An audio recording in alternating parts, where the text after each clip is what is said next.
That's awesome. I now call a special meeting of the Snoqualmie City Council to order. All please rise for the Pledge of Allegiance. I pledge allegiance to the flag of the United States of America and to the republic for which it stands, one nation, under God, indivisible, with liberty and justice for all. This time I'll ask the city clerk to please take the roll call. Councilmember James. Here. Councilmember Ross. Here. Councilmember Holloway. Here. Councilmember Mayhew. Here. Councilmember Lassay. Councilmember Sundwall. Here. Councilmember Shepherd is not in attendance at this time. Mayor Larson. I am here. May I have a motion and a second to excuse Councilmember Shepherd from the meeting tonight? So moved. Second. I have a motion and a second to excuse Councilmember Shepherd. Is there any discussion? All those in favor? Aye. Opposed? Motion's carried. We have a motion and a second to approve the agenda. I'm not sure if it's necessary to approve. It's pretty restricted. It was noticed. And so what tonight's meetings is strictly about reviewing the result of the resident survey for the community center and also just an introduction and soliciting some feedback on the first draft for the non-utility capital improvement plan. So with that, I'll open it for discussion. We're going to queue up the community center survey discussion immediately because we have the consultant on the phone line and he's going to go through the slide deck and can only be available for the next 45 minutes to an hour. We'll jump on that right away. So is there someone that's teeing it up here? I assume so. Mark, do you want to? Sure, yeah. So just introduce the subject, Mark Herrera, Fire Chief and Staff Coordinator for the project. We did transfer the questions from the council that was adopted and gave them to EMC Research about 3 weeks ago. They began their processing with the phone calling and getting the information there. We got the results earlier this week as promised from EMC Research. We had some short conversations internally, but the documents that you're going to see tonight are directly from EMC Research. They've been unedited by the staff or by the city. And Ian Stewart is the principal from EMC Research. He has 20 years of experience, and he's on the phone, and he's going to control the slide deck. So we're doing basically a virtual presentation with him controlling it. So I'll hand it over to Ian. Ian, welcome. Okay. Are you ready? Thank you. Go ahead, Ian. Thanks. Okay. My name is Ian Stewart. I'm a principal, as you said, with EMC Research. Been with the firm for 20 years. What I intend to do, since I'm on the phone here, I'm heading to the airport as soon as we're done. What I'll do is I'll stop at the end of each slide so you can ask me questions since I can't see you raising your hands. That way, if you want to interrupt me, you can feel free to do that and ask any questions that you might have. Spend a little bit of time on the methodology, and then there'll be a chance to ask other questions at the end. You should also know that I have a copy of the results, that is the questions that we asked with the top lines. So if you have any questions about what specifically was asked, you can pause, but I will need to move to a different document to do that. So first, let me tell you a little bit about how the survey was done. This was a live telephone survey of Snoqualmie residents. We did it in English with trained professional interviewers from a central monitor location. We did this on landlines and cell phones, and you can see my split there. The vast majority of the phone calling was done via cell phone. We did the survey the 15th to the 29th of July, just last month. And in order to get to our sample, we had both a list of registered voters, and we supplemented that with a list of residents of Snoqualmie that we were provided. We ended up doing a total of 300 interviews. That works out to a margin of error of plus or minus 5.7 percentage points at the 95% confidence interval. It's a little confusing. So what you really think about the confidence interval is, and the margin of error, if we did a survey 100 times, you'd see the results to within plus or minus 5.7 percentage points 95 times out of the 100 times that we did that survey. So what that really works out to is when you see a number, you can assume it's probably the accurate one, but it could vary within plus or minus 5.7 percentage points in either direction. We then also made some small adjustments to the demographic groups to reflect the overall population. I want to show you that on the next slide before we move on. I'm going to stop there and see if there's any questions. Doesn't appear to be any questions. Continue. Oh, hang on, Councilmember Holloway? So, well, one question back on that. So you had a list of residents and phone numbers. How did you pick which phone numbers to call? So in both instances, these are selected at random. So what we do is we take the list, both the registered voters and the list we were supplied, and we randomize them and then call through that. And then once we reach a number, we try to contact that household, that phone number, at least 5 different times before we give up on that number and try another one. Cool. Thank you. You bet. Continuing. So this next slide, I wanted to give you a sense of how our universe of who we talk to and the results you're looking at compares to both census and all registered voters. You're seeing each of the columns of what we actually ended up with. On the far right is the survey results that we're talking about today. So you can see that between gender, men and women, we are in line with both ARV and the census. Same with the age groups. There's a small variation there on the 30 to 39 age category, but all the rest of these are right in line with each other. And then in terms of geography, we drew a question from the last time we asked the survey about whether you live in Snoqualmie Ridge or downtown Snoqualmie. There isn't technically a registered voter definition for that, right? We could make one, but we know this is consistent with what we've seen in the past and consistent with what you've seen in town. Well, I do want to note that 88-12% split between downtown and the Ridge accurately reflects the proportional difference in the current population, so. Okay, so moving on. Whenever we start a survey, we like to do a warm-up question, and when you're looking in the lower left-hand corner, you'll see the question that we actually asked. So, do you feel things in Snoqualmie are generally going in the right direction, or do you feel things have gotten seriously off on the wrong track? That language, that gotten seriously up on the wrong track, is intentional. We actually want to force you to choose that and have to agree with it pretty strongly in order to choose the wrong track.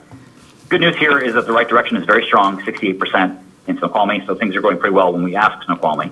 If we ask this in the city of Seattle, these numbers are much closer to even, so far less optimism in the city of Seattle. So it does vary across the east side, but this is a pretty strong number in the city of Snoqualmie. Continue. Okay. The next question, go ahead. Oh, go ahead, no questions, continue.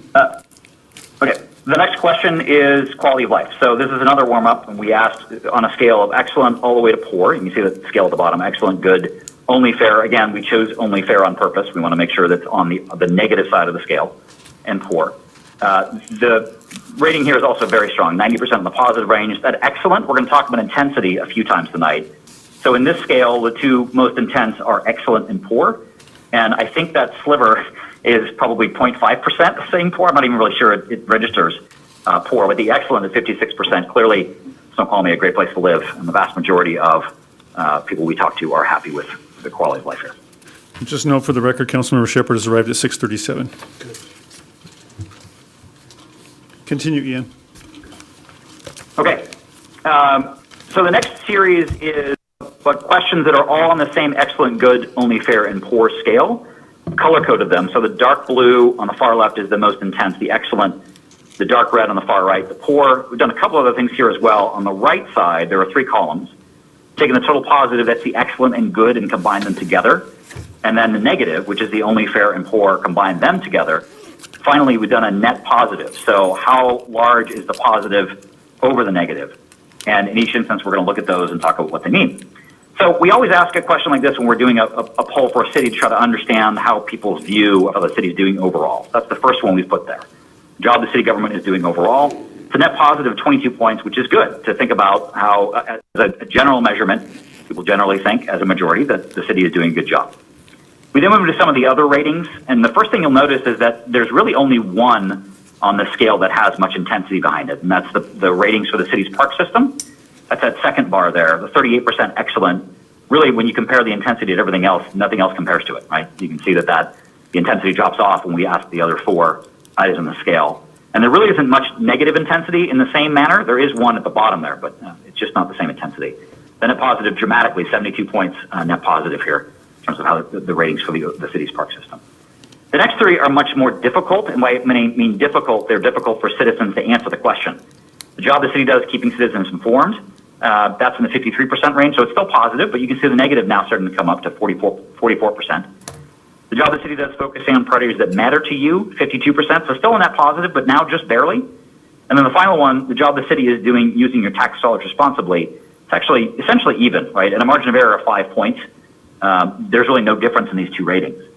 But it's also the toughest of these, and by toughest I mean the most challenging ask to ask about a city and how they're using your tax resources, right? We're being very direct when we ask this question, so you expect the rating to be less positive than some of the other ones. When you compare this one with the job the city is doing overall, you can see it's a net 11 points down, 11 points higher on the negative and about 12 points lower on the positive for a net swing of 20 plus points difference between the job the city is doing overall and the more stringent the job the city is doing using tax dollars responsibly.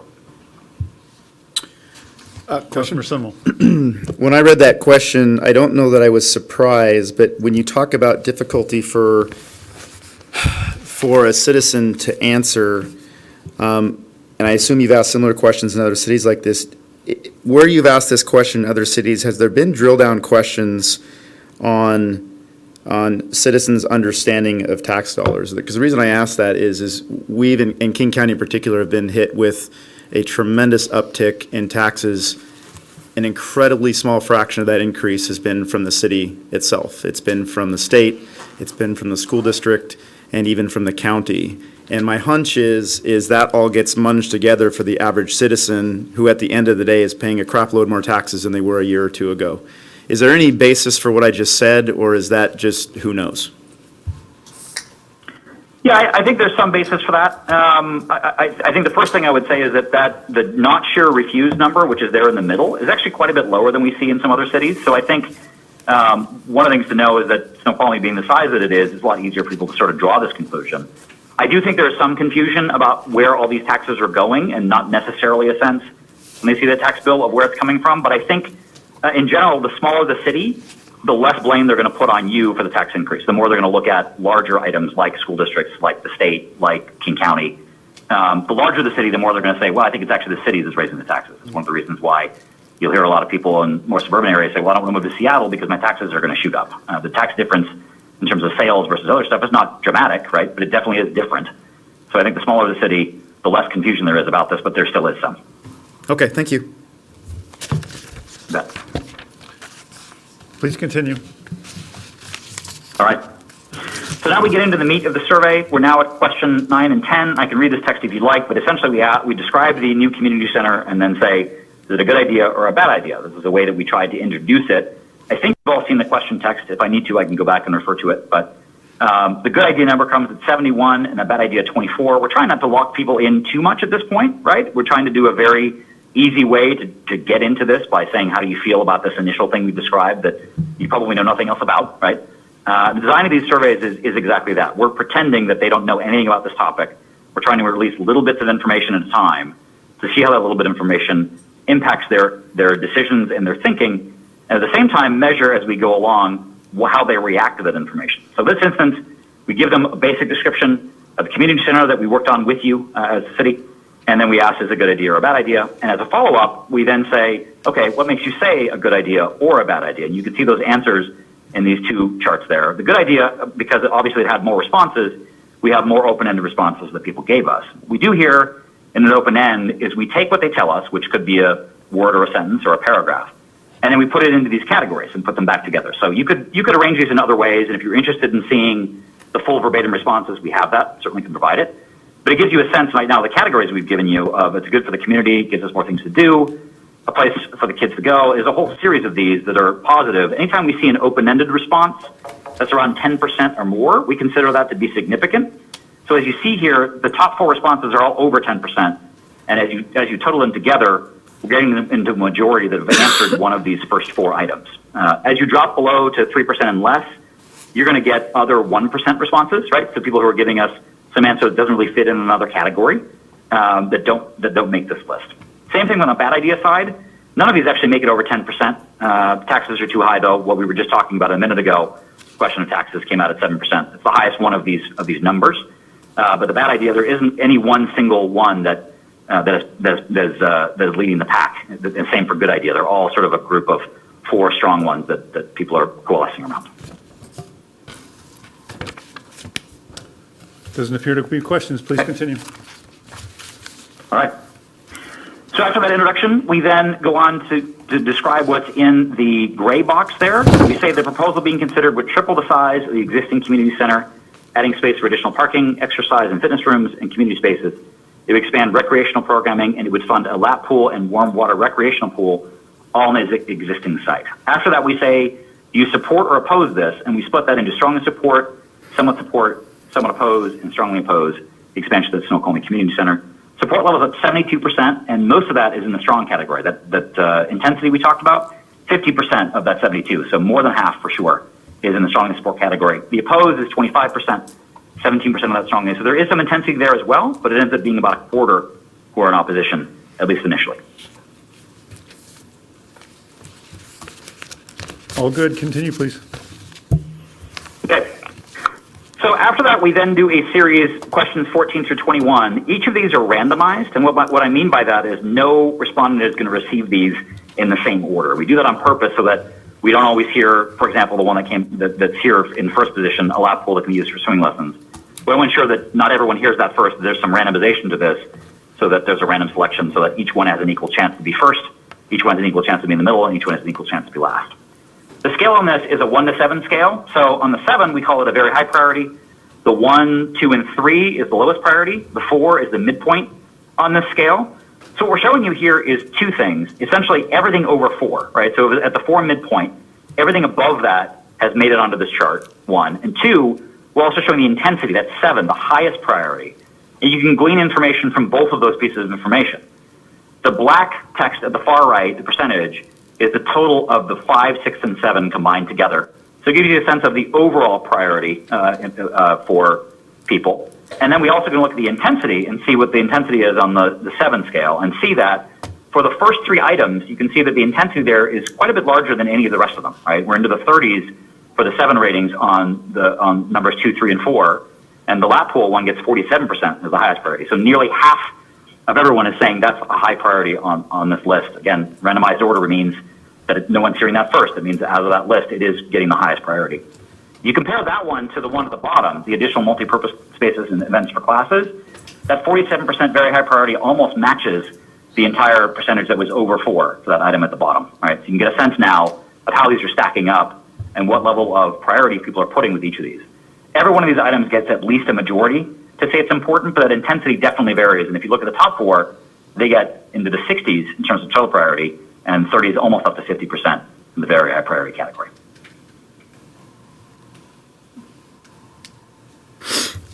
All right, no questions. Continue, Okay. please.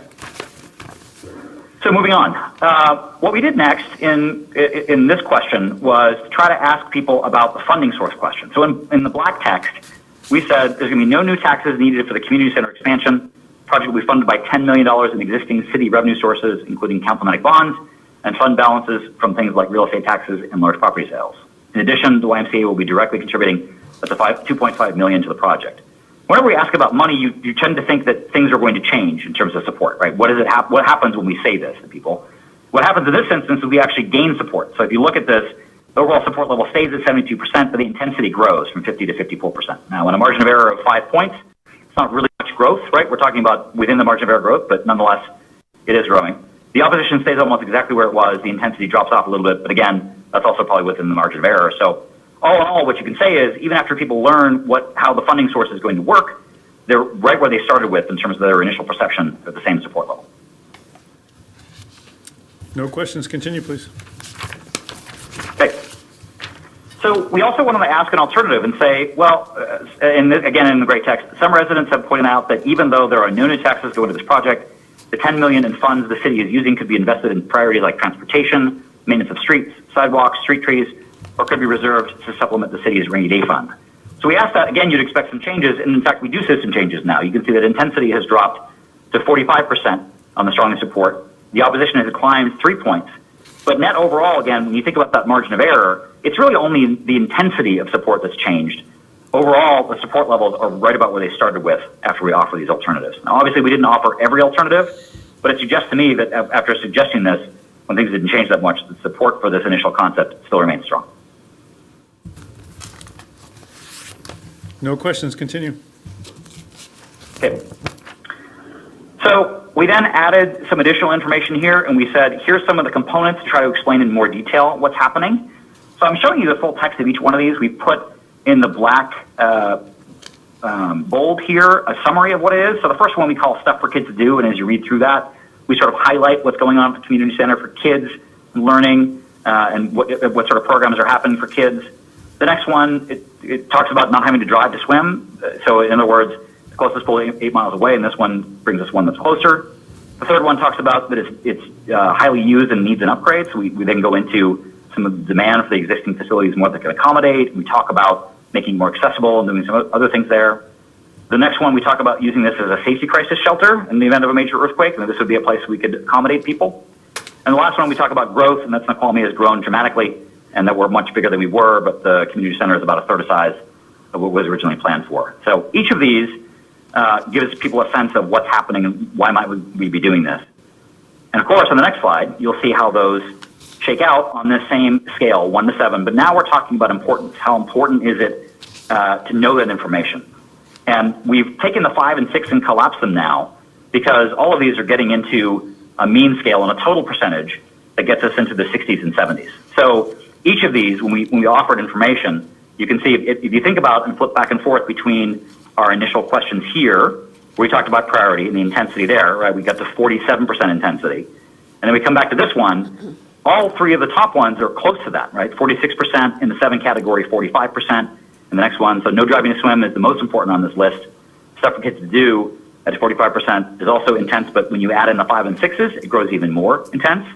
We've added a mean scale here. So on the mean scale, what you're trying to understand is how close to 7 does the mean rating do? And what that does is allows us to calculate the 1 through 4 as well, right? So if you gave a 1 through 4 rating, it's going to drag that mean down. Even with these, the mean still gets into the 5 range, right? Remember, the midpoint is 4. So a mean point of 5 is indicating a much higher mean than that middle ground of 4. So it gives you a sense that each of the pieces of information we added here were compelling to most people. The one at the bottom, growth, gets in the lowest combination of 5 through 6. It gets us into the low 60s in terms of that percentage, but all the rest of these are into the 70s and above. No questions. Continue, please. Okay. So if you've been tracking this, this slide summarizes the progression as we move through the survey from an initial support question all the way through to after we provided additional information, where does support end? Support actually, and total support actually ends up higher. So this is a very consistent number. If you remember that margin of error I talked about, we're essentially within that margin of error the entire time for every support level that we ask about. All right, no questions. So there's one other question that we asked in the survey, and we said, towards the end of the survey, we said in this gray box again, some residents have suggested that rather than build a lap pool and a warm water recreational pool in Snoqualmie, the city should partner with the 5U Metro Parks District to build a bigger regional aquatics center near North Bend. Snoqualmie would still be able to expand other community center facilities, but there would be no pool. Under this option, the city of Snoqualmie would contribute $5 million or more in local tax dollars to help fund an aquatic center outside the city limits. After hearing all the rest of the survey, we then say, do you support or oppose this idea? And this is definitely a mixed response. The support and opposition are right dead even with each other. 48% support, 51% oppose. You can see the intensity now. We talked about intensity a few times. The intensity is actually on the opposed side here, about 30% opposing this, which makes up a majority of the opposition. So I think when you think back, and I think I'm sort of anticipating this question, you may be asking about it soon, but if you look at this list of what people were saying they valued about this proposal, not driving to swim was one of the biggest drivers there, right? And then stuff for kids to do came in second, but then not driving to swim definitely came into it. When we talk about this, you would have to drive to swim. So I think that sort of counteracts exactly the thing that was among the highest reasons why people were supporting it. That suggests to me part of what's happening here. There's other reasons as well that we can get into, but I think that the original proposal we talked about clearly has higher levels of support than this one. All right, no questions. Okay. So we also asked a question, there's a question 29, that text there at the bottom. A family membership at the Snoqualmie Community Center costs about $88 a month. An expanded facility could result in this rate increasing to $138 per month. However, as policy, the YMCA is committed to assuring that cost does not limit access for anyone. Snoqualmie residents will also benefit from discounted camps and programs. Given what you just heard, would you be willing to pay slightly more in taxes so that the community center fees to access the community center can be more affordable for all residents regardless of income? This one's also mixed. You see 49% yes and 45% no, so it's right on the cusp there. But again, with margin of error, these are basically dead even with each other in terms of support. So this question's quite a bit dicier than some of the other ones we talked about, right? There's 2 here at the end that are pulling right in the middle of 49% support, 47% support, right? In comparison to some of those other ones we saw earlier at 72%, it's just aren't nearly as strong. Councilman Sunwell. So maybe I missed this question when we did this. My understanding of state law is we're not allowed to use taxes to subsidize. That's a gift of public funds. Is that not true? We can't institute a tax as a city that could then be used to lower membership fees at the YMCA. Could be a contract, yeah. Service rendered. That would certainly be, I mean, that'd be something we'd have to think about very carefully, how you're going to structure doing something like that. So potentially, we asked the question that actually can't happen. Hard to say. There might be various options that could accomplish that purpose. Well, Bob, That wouldn't be a direct. I assume it would be gift. like a human services contract where we're not donating it to a human services agency. We're contracting them to provide a service in the community on behalf of the city because we lack a That's one department. way. So that's the way it would be. It would be basically embedded in the contract with the YMCA operational budget. Basically saying they're operating and providing this community center service for our families on the city's behalf via a contract. And they're our contractor, and so, are providing the service. It could be done. But the point, Mayor, just real quickly, the other thing to remember is the key exception to the no gift of public funds is except for care of the poor and infirm. And so if you're talking about something that's income-based and that would otherwise qualify, it could well be exempt from the. This is the first I had ever prohibition. heard of us even contemplating taxes to subsidize rates. well, there was probably a better way we could ask this question, because given several Facebook posts I saw, this created a great deal of confusion, in fact, consternation. What this question was trying to get to was a number of sentiments that were expressed out there in the community about we should buy this thing back or take back. I think folks didn't understand we do own the community center. It's ours. The Y simply operates it. But this is a flawed model. We should take this back and run it as a city-run community center so it's affordable to everyone. With a lot of folks saying that don't understand that if we did that, we would have to have an M&O levy in order to subsidize or provide those inexpensive access fees. And so this was trying to measure that support. In other words, and Gotcha. so it's probably was ill-phrased to say it in the context of a why. It should have maybe just been more straightforward and said, would you prefer a city-run community center? Would you support a maintenance and operation levy and a city-run community center? Would you, or, support taxes in order to support a city-run community center? Unfortunately, a lot of people being kind of skeptical thought that this question revealed that we absolutely intended to raise taxes or an M&O to do this. And so I had to put a few fires out saying to folks, no, that was not the intent of this question. It was just to measure support for an M&O bond, whether it's a Y-run facility or a city-run facility. Would people support shifting that model? I frankly see the results of this question validating. It doesn't show strong enough to support to suggest the community saying move away from the partnership or the contract with the Y.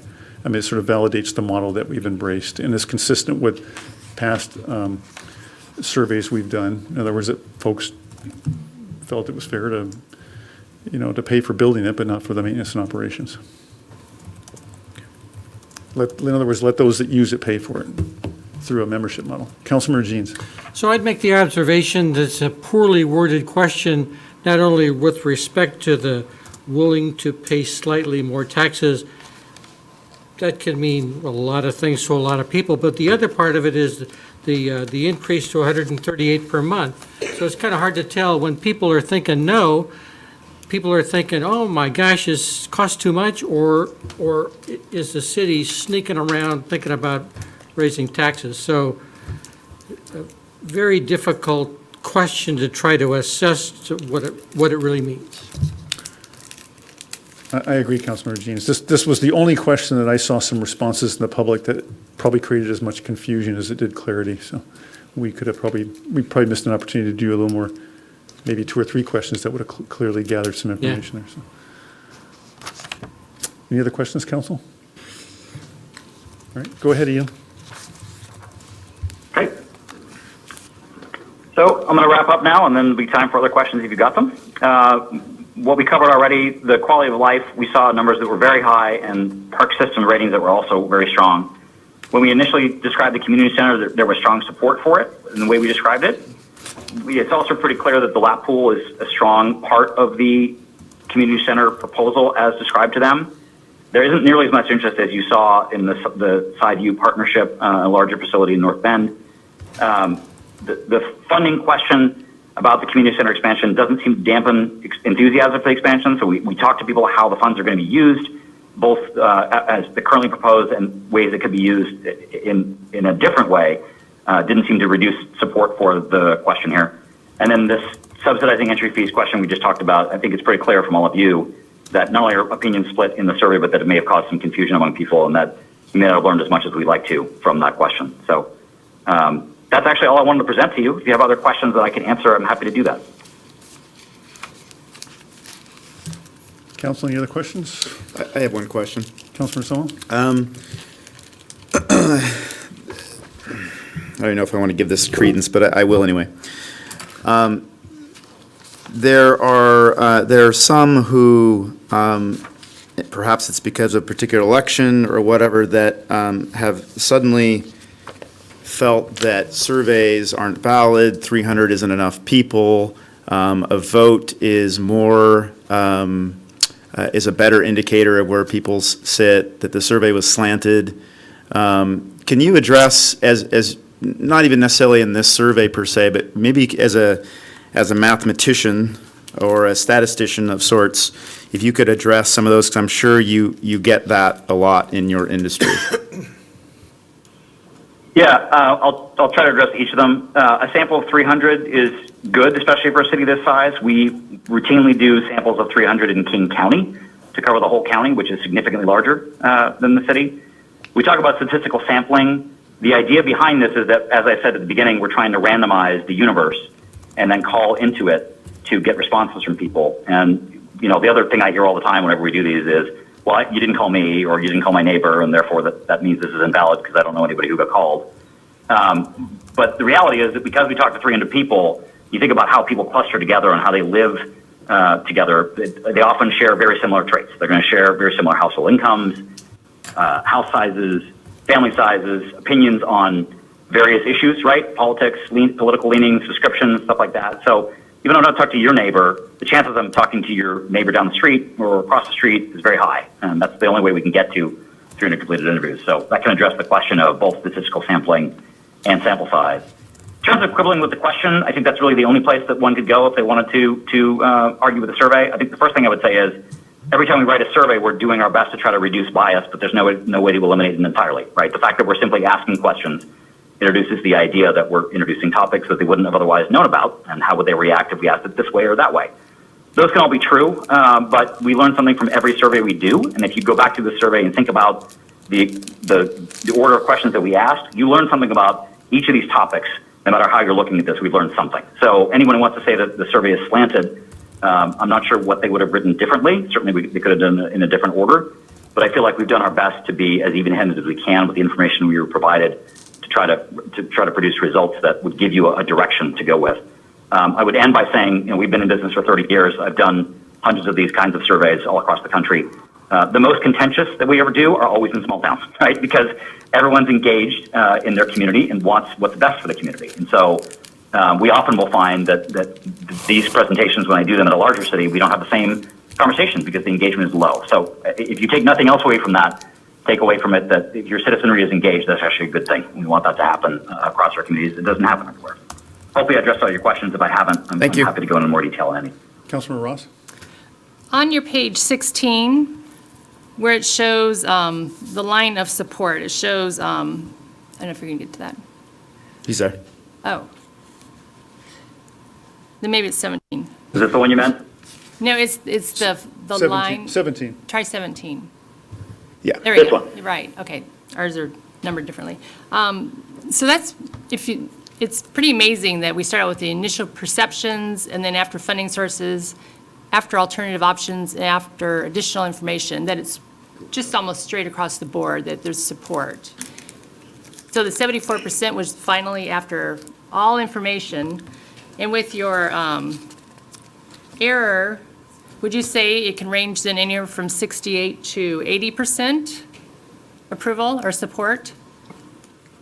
Yeah, that's an accurate way to read it. The number that we're showing you is the most accurate because the further you get away from the number we're showing, the more that the chance of that error increases. It gets complicated, but yes, that's a good way to say it. It could be anywhere from 69% to almost 80%. Okay. And so what's your overall conclusion then of are we allowed to do that, of this survey? Sorry.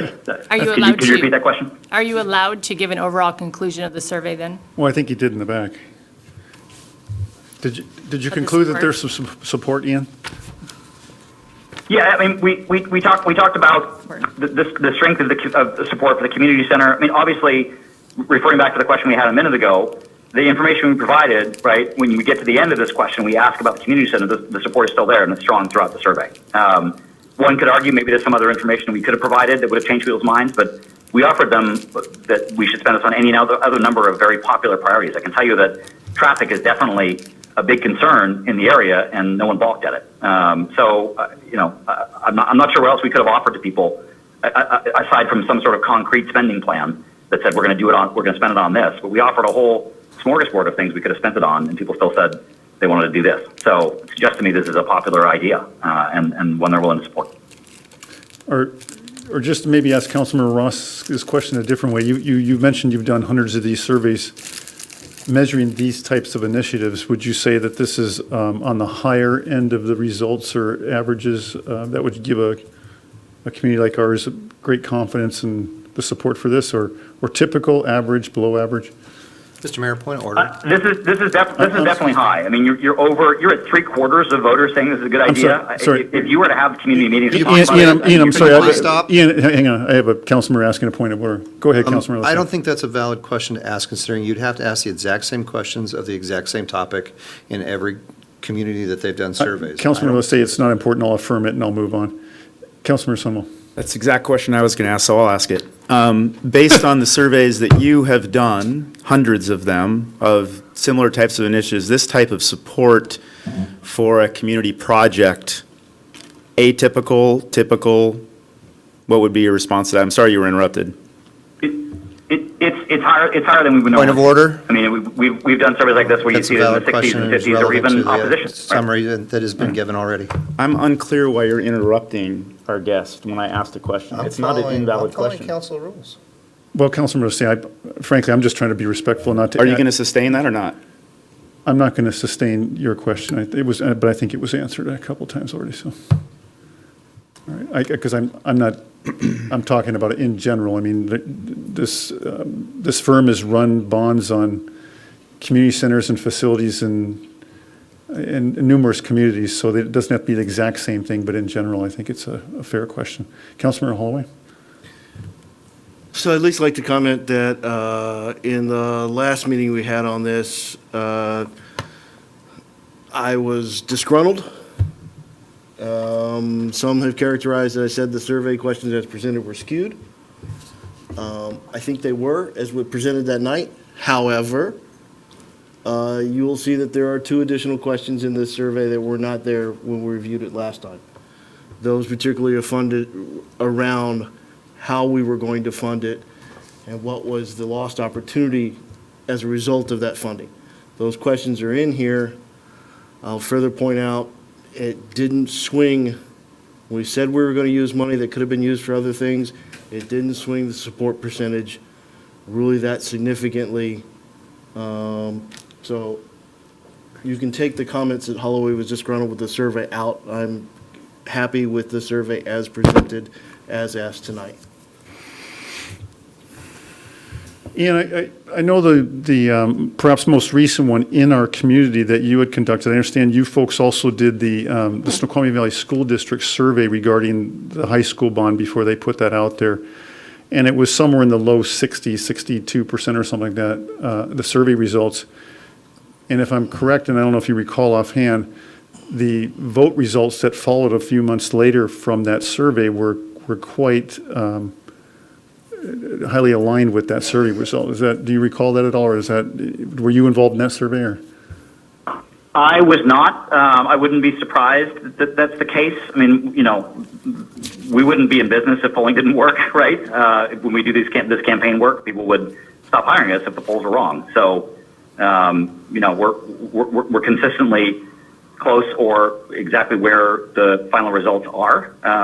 There's occasions when we're not, and that's usually because something changed in the electorate. There's a different ad campaign, there's an independent expenditure no one was expecting, or something happens in the last few weeks to change the electorate. But in smaller communities like this, there's very little chance of that happening because the rules of the campaign and the boundaries of those are usually set. So I can't speak to the specific one there, but we've had plenty of successes all throughout the East Side on measures like like that and questions like this. The difference, I think, here is that we're not necessarily talking about a ballot question, right? So to someone's question earlier, we're not going to see a result of that at some other point, I think. All right, thank you. Councilmember Holloway. So first I'll channel Matt before I go to my next. The witness is not unbiased to the question proposed. So I can't put a lot into it other than we have to ask ourselves, do we accept that 300 is a valid number for survey? Do we accept the randomization as put forward would do random? From there, it works out to be pretty much statistical math that says 1 out of 20 times when you do this survey from here on in, you're going to get results similar to this, plus or minus 6%. Okay? Now, if you look at that other chart that Councilman Ross had us look at, if you put the plus or minus bands on the support and don't support, the bands don't touch. You would expect them to be kind of close, but they don't even touch. So that's pretty significant support from the community in regards to this community center. Okay? So do you trust that 300 is enough? Do you trust the randomization was enough? Do you trust the math and statistics it was enough? Then take what this says and think about it as an indicator of what the community is asking. Any other questions or comments, council? All right, we still have Ian. All right, Ian, hopefully you'll get to your airplane on time.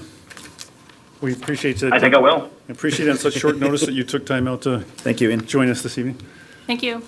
Thanks for having us, and good luck with it. Have a good night. Council, before we move on to the CIP, is there any other discussion you want to have without Ian on the phone, or? Only that we've made, I'm sorry, did you? Councilmember Jeans, and I'll come back to you, Councilmember Holloway. I'm glad we did the survey.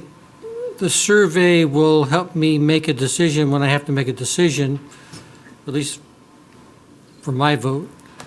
But I think that there is work to be done between now and the time that we are asked to vote.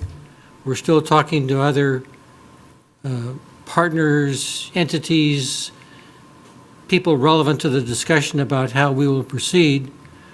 So I'm curious as to how we might proceed next.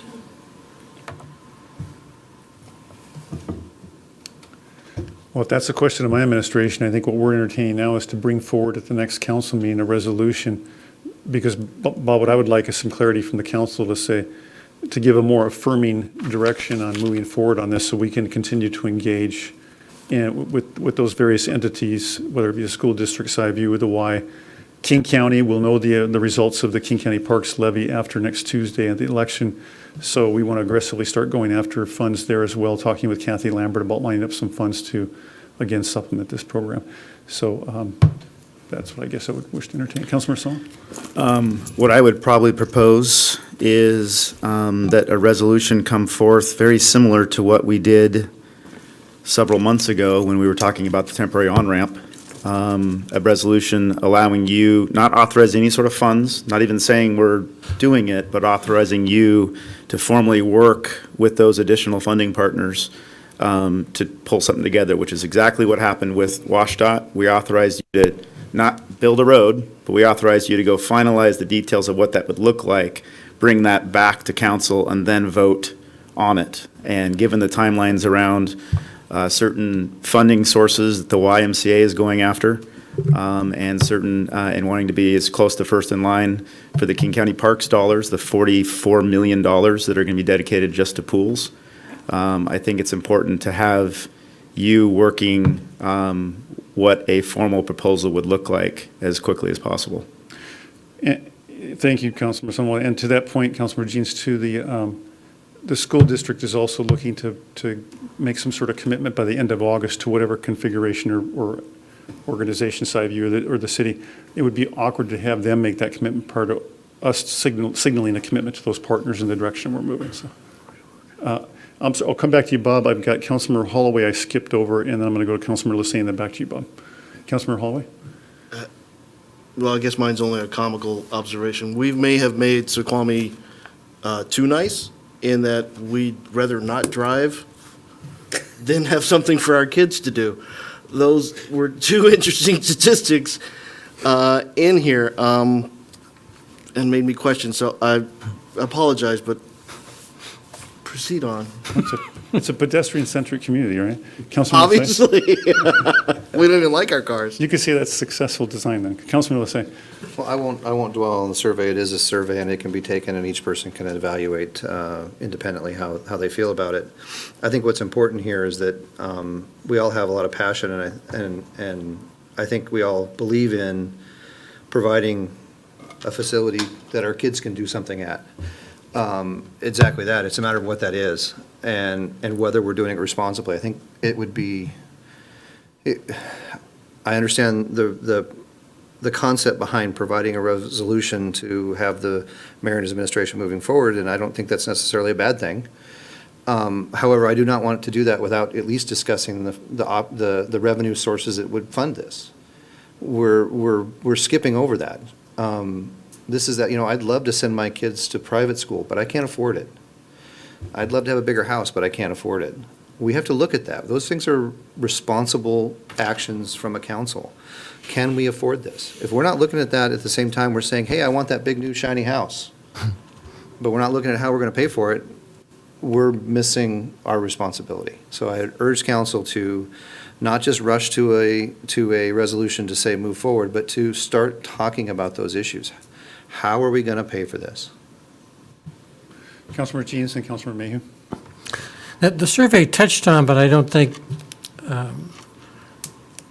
dealt enough with our relationship with the Sideview Parks District. I call it a relationship. I mean, they're going in one direction. We're doing something similar. I think all the survey said was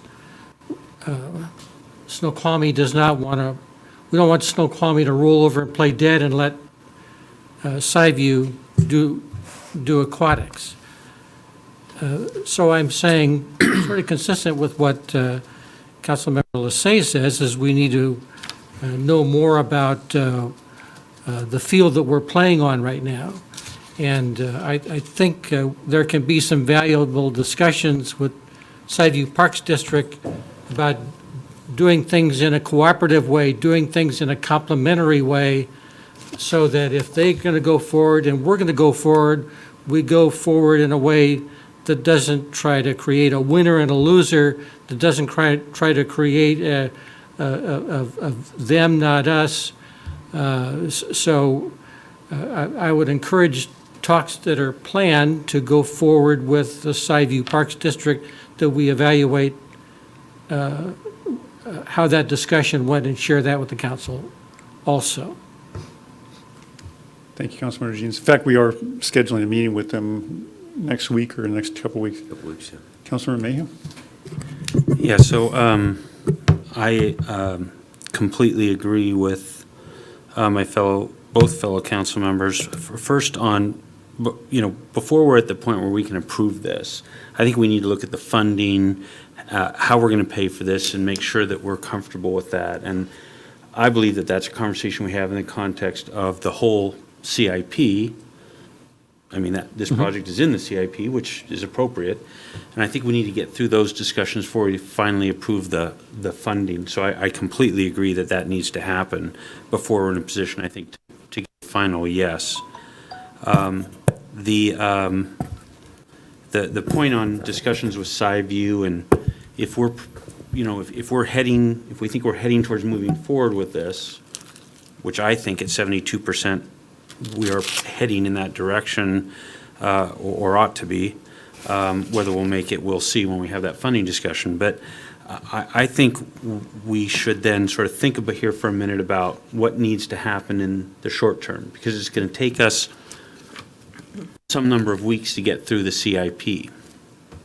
But as I understand it, we've got SVSD, the school district, trying to make a decision about committing their funds towards meeting their needs. So in the case of the proposal that the mayor's made, in order to make that facility meet their needs, they would commit some money to making that facility more than just what's been proposed, but build it out so it also meets their needs. But they're having a similar consideration of committing funds with SciView.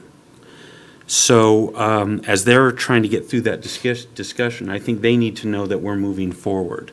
So we may not have made our final decision, but I think they need to hear a clear decision from us that we're moving, a clear indication from us that we're moving forward. There's, I think it's been mentioned, there's a King County Parks bond on the ballot right now. Don't forget to vote, everyone. Which has a significant aquatics component to it, which we would like to apply for. This is all going to start happening in August. We're going to know by mid-August if that has passed. So I think there's some time sensitivity. The YMCA, I believe, is talking about applying for a state grant as part of this proposal. I think there's some time sensitivity getting that grant proposal in. And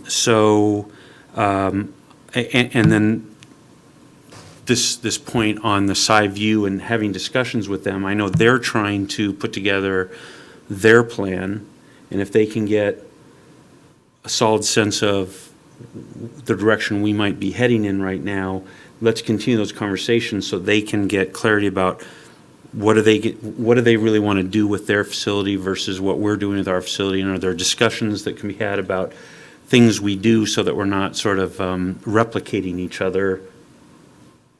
I mean, both have a pool, but let's not replicate each other unnecessarily in all the amenities and the pieces there. So it seems like there's a time urgency to me to getting discussions going, getting applications going. So my thought is that I'd like to see us, we're not taking any action tonight, but I'd like to see us at our next meeting take some action that says yes or no, we're committed to this. We haven't made it, we're not ready to pull the trigger on the funding, on the whole project till we're satisfied with the funding, but yes or no, go forward with these discussions, with these grant applications, and so on. I think we need to get that going and give, I think we need to make that decision at our next meeting, knowing that we may not be ready to pull the trigger on the entire project till a little bit after that. So I think there's a two-step in my view, and that we ought to just get down to the vote at our next meeting so that if we're going forward, those things can start to happen. Yeah, I'm a little concerned there's going to be a Walmart Black Friday rush for those funds after the 6th of the King County Parks levy passes. Did you say we're building a Walmart in city limits? No. Oh, I thought I heard that. I have put the bug in Kathy Lambert's ears that we're going to be looking for a chunk from that, so she knows she'll be advocating. Councilmember Shepherd, sorry, Councilmember Sono, I know you had your hand up. I'm going to do round robin because she hasn't had a chance to speak. I'll come back to you. Councilmember Shepherd. So I know I'm the minority here of having concerns about the process of the survey. I've listened to one of the people being surveyed. There was a recording. And one of the first things that alarms me about the survey is right out of the box, it says there will be no new taxes. I know in Michigan, they had a real problem with certain kinds of debts where there was a perception that there would be no cost if they took on a debt. And I forget the name of the kind of lending, but they outlawed it in Michigan. But the perception is they don't really care about the debt if they don't think that this is going to impact them in the first year. And unfortunately, it looks like it's a freebie.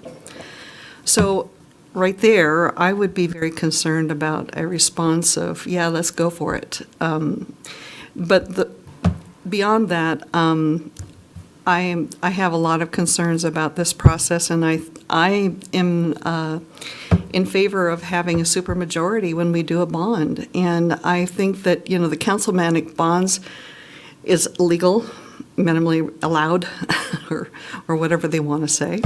But I think that if we're going to do councilmanic bonds, I'd like to see it be reserved for things that are, urgent. You can't, you really need to have a council make a quick decision. Otherwise, I'd like to see these kinds of spending decisions go as a vote. I do not have confidence in the survey, and I do not.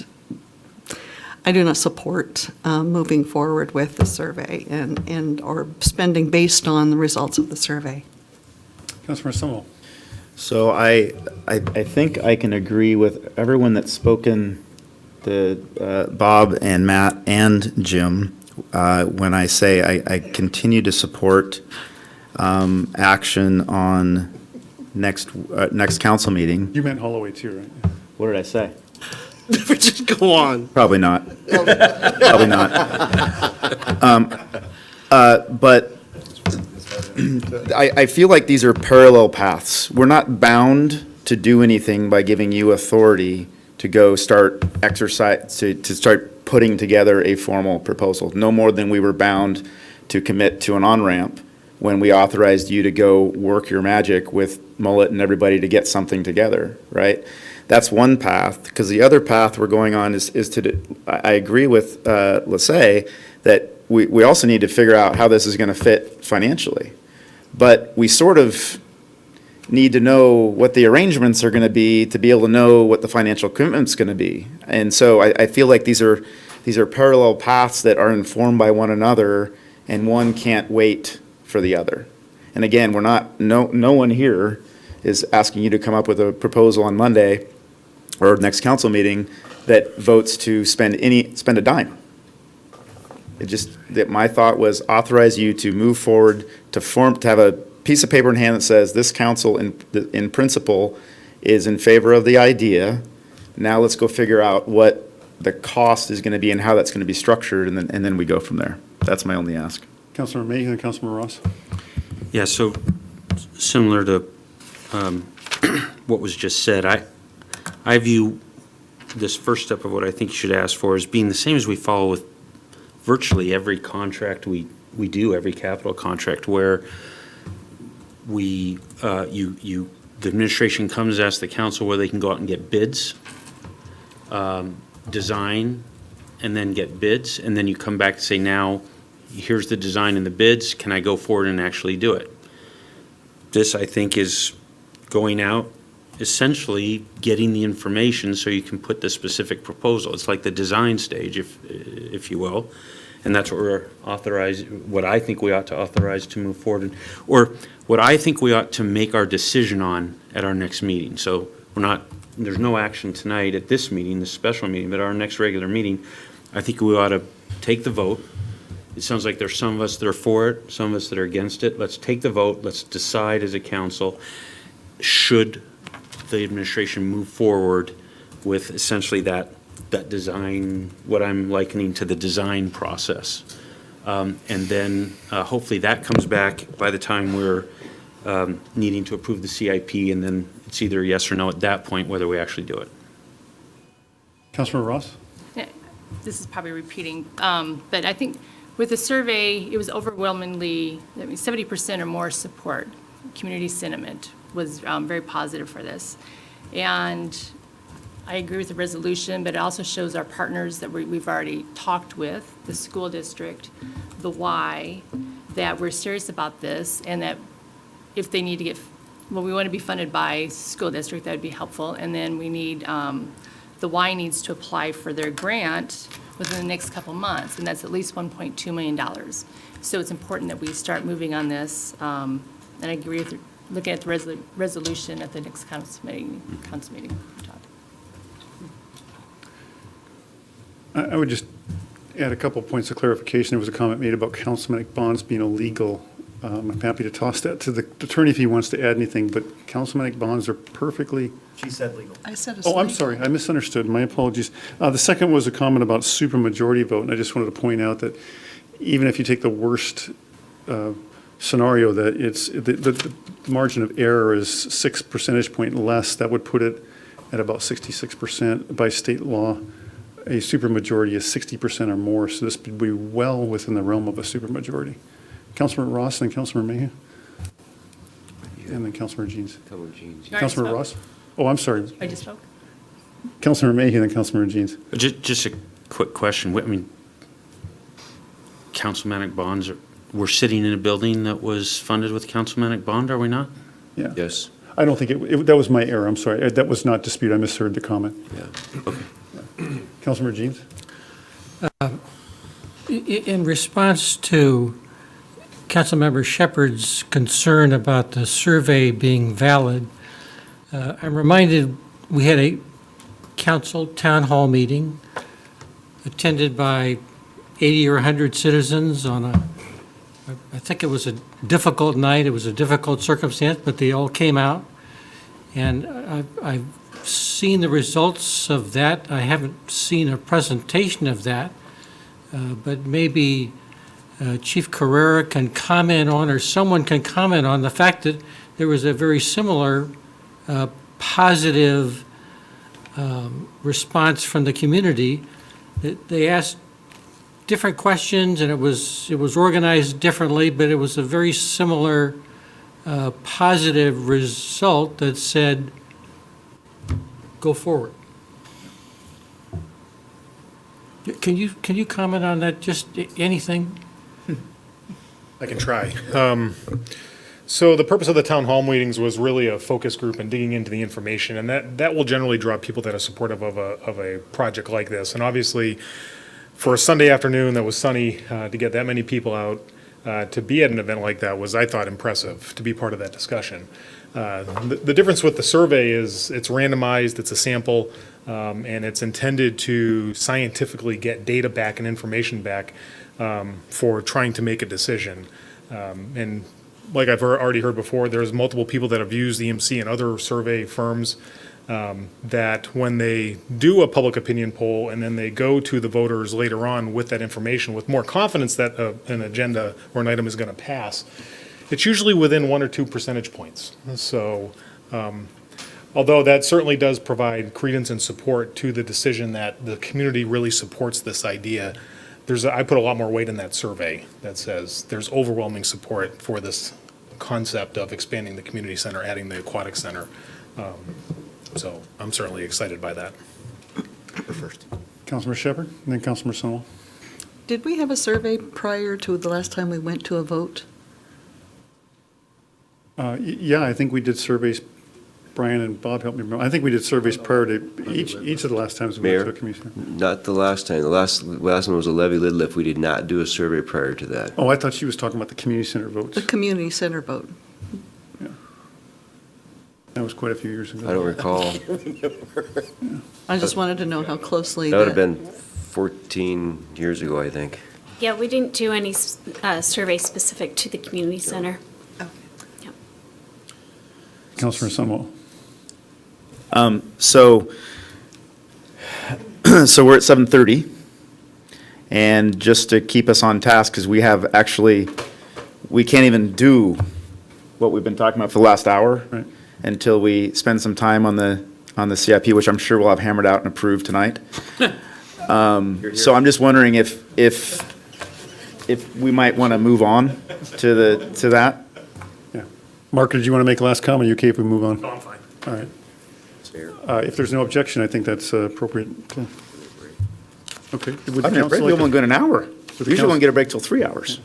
would the council like a few-minute break, like a break till maybe 7:40? It's been a warm day. All right. We'll reconvene at 7:40 sharp. 7:40 sharp.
We back on? We're on. Staff, please sit down, staff, city staff. Guys, give me a thumbs up when we're back on. All right. Huge housing project in your district. The special council meeting is now back in session. So at this time, I'm going to go ahead and ask Ben Yazici to come up and kick off the CIP discussion. Good evening, Your Honor, honorable council members.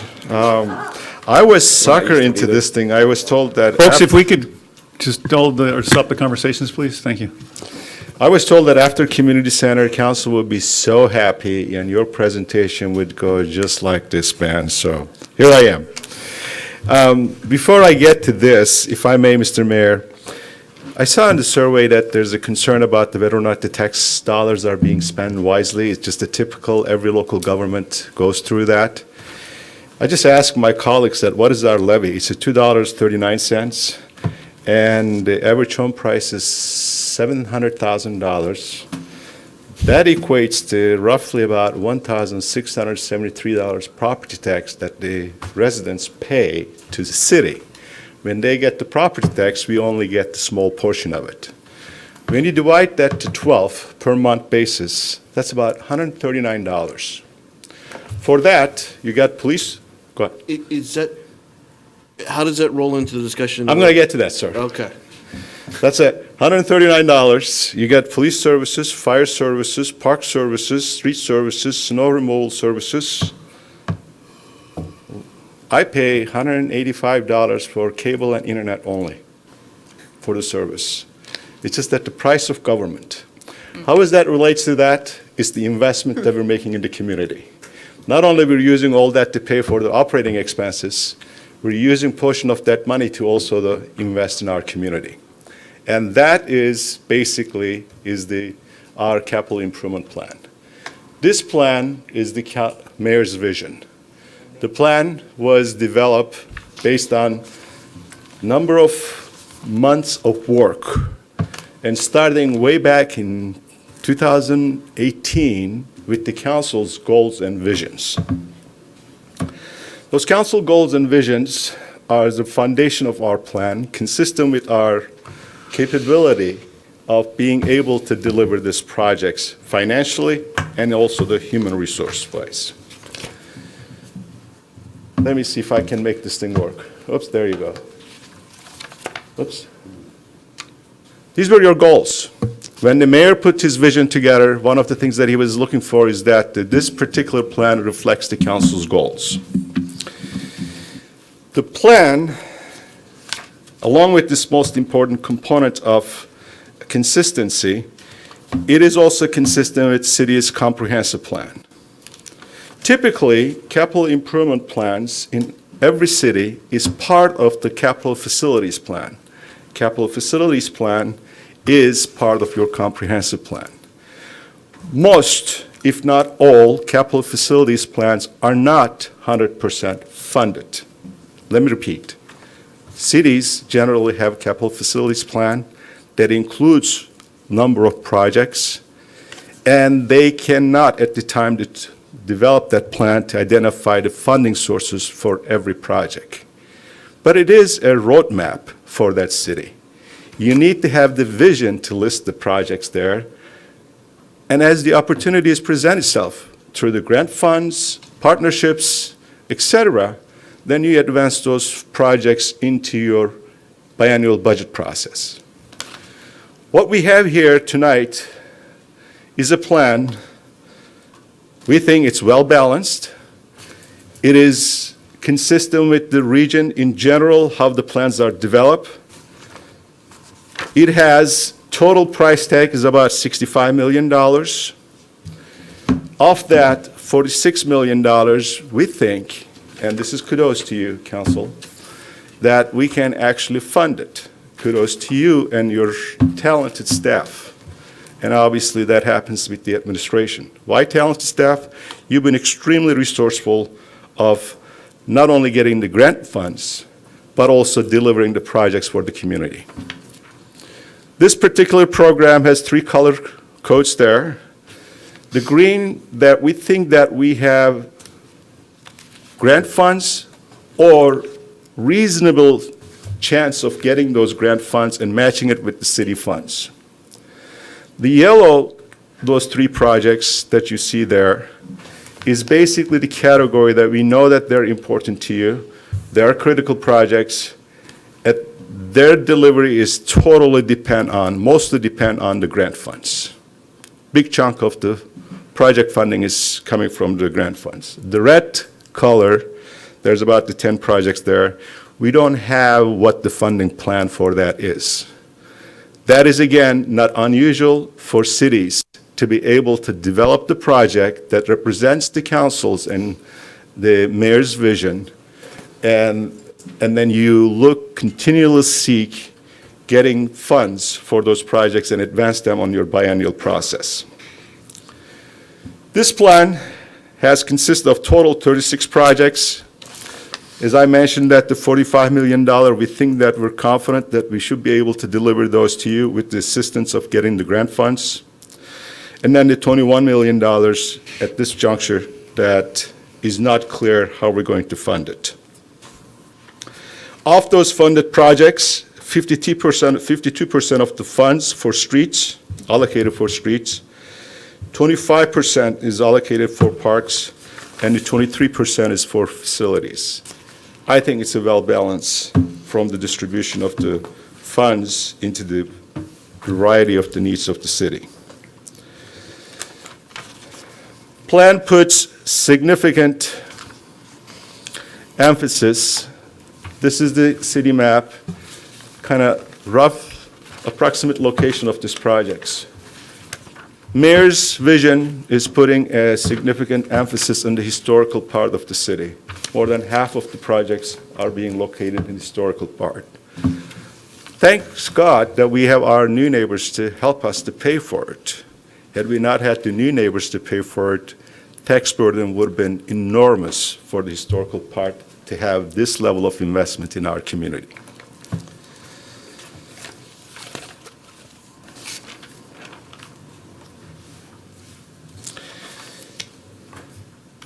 Is this a perfect plan? I don't know there is such thing. But this is as close as we can get to it. This is a product of many months of the many staff members. They're sitting here, all departments, finance departments, community development departments, public works departments, and these two gentlemen right here. They have been the brain of this operation to get this product to you. Council members, I've been in this business 35 years. I have to tell you, I have never seen as good of a product as this, and I work in multiple cities. When I say, is this a perfect plan? I say, it is as close as you can get. Why can't it be a perfect plan? Because when you do the financial documents, beyond the first 2 budget years, you're making some predictions for your revenues to fund the program. Predictions. So whatever you do, you're basing your decision based on the forecast. Forecast of how many homes are going to be sold in Snoqualmie to generate how much real estate excise tax. We'll give you a good estimate, but what it boils down to is an estimate. Then when I say that, most cities incorporate this in their capital facilities program of comp plan. It's because it's not a budget document, it's a vision document. It's the document that tells the community, are we in the right path? So tonight, before you is, if this plan, first, is this the right direction this plan is going? Do we have the right mix of the projects? Should we take a project out? Should we put the project in? And perhaps this is not the discussion for you. We wanted to introduce you to the plan and then follow up that with you perhaps in the next week in August 12th. And if you have some obvious questions and concerns related to it, we of course want to hear from you on that. You are a critical part of this plan. While this is Mayor's vision can only become reality if the funds are appropriate to implement for us. And you, as our elected leaders, you make that happen. And when that happens, we'll have a City of Snoqualmie capital improvement plans. There's been a lot of work went into this to bring this level. Now we need your input. Once we get your input, we finalize these documents, and then we proceed with the implementation process. Critical timing matters. I'd like to share that with you. First 2 years of this plan is the most critical. Frankly, first 2 years of every capital improvement plan is very critical.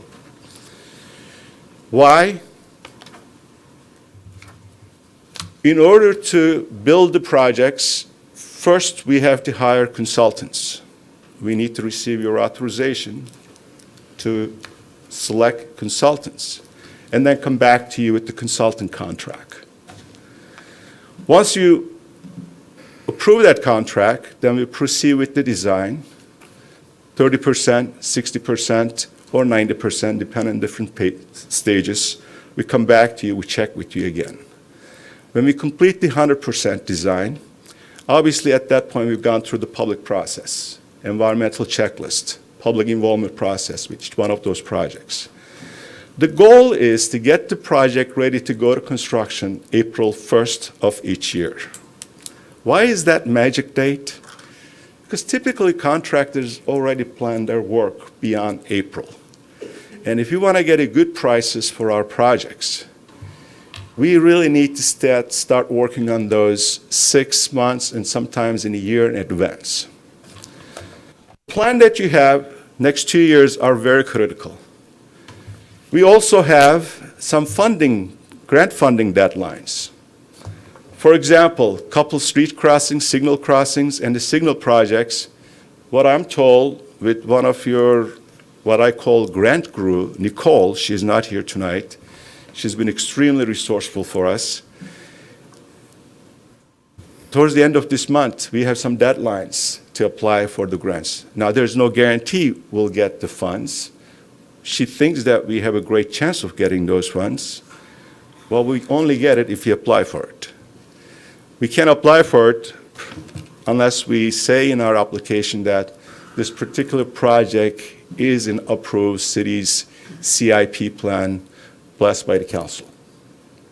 So, second part of the critical nature of the timing. In your document, when you look at the pages, and I apologize, we dumped a lot of information to you, and then we expected you to digest all of this, but I hope that this is not all new information to you.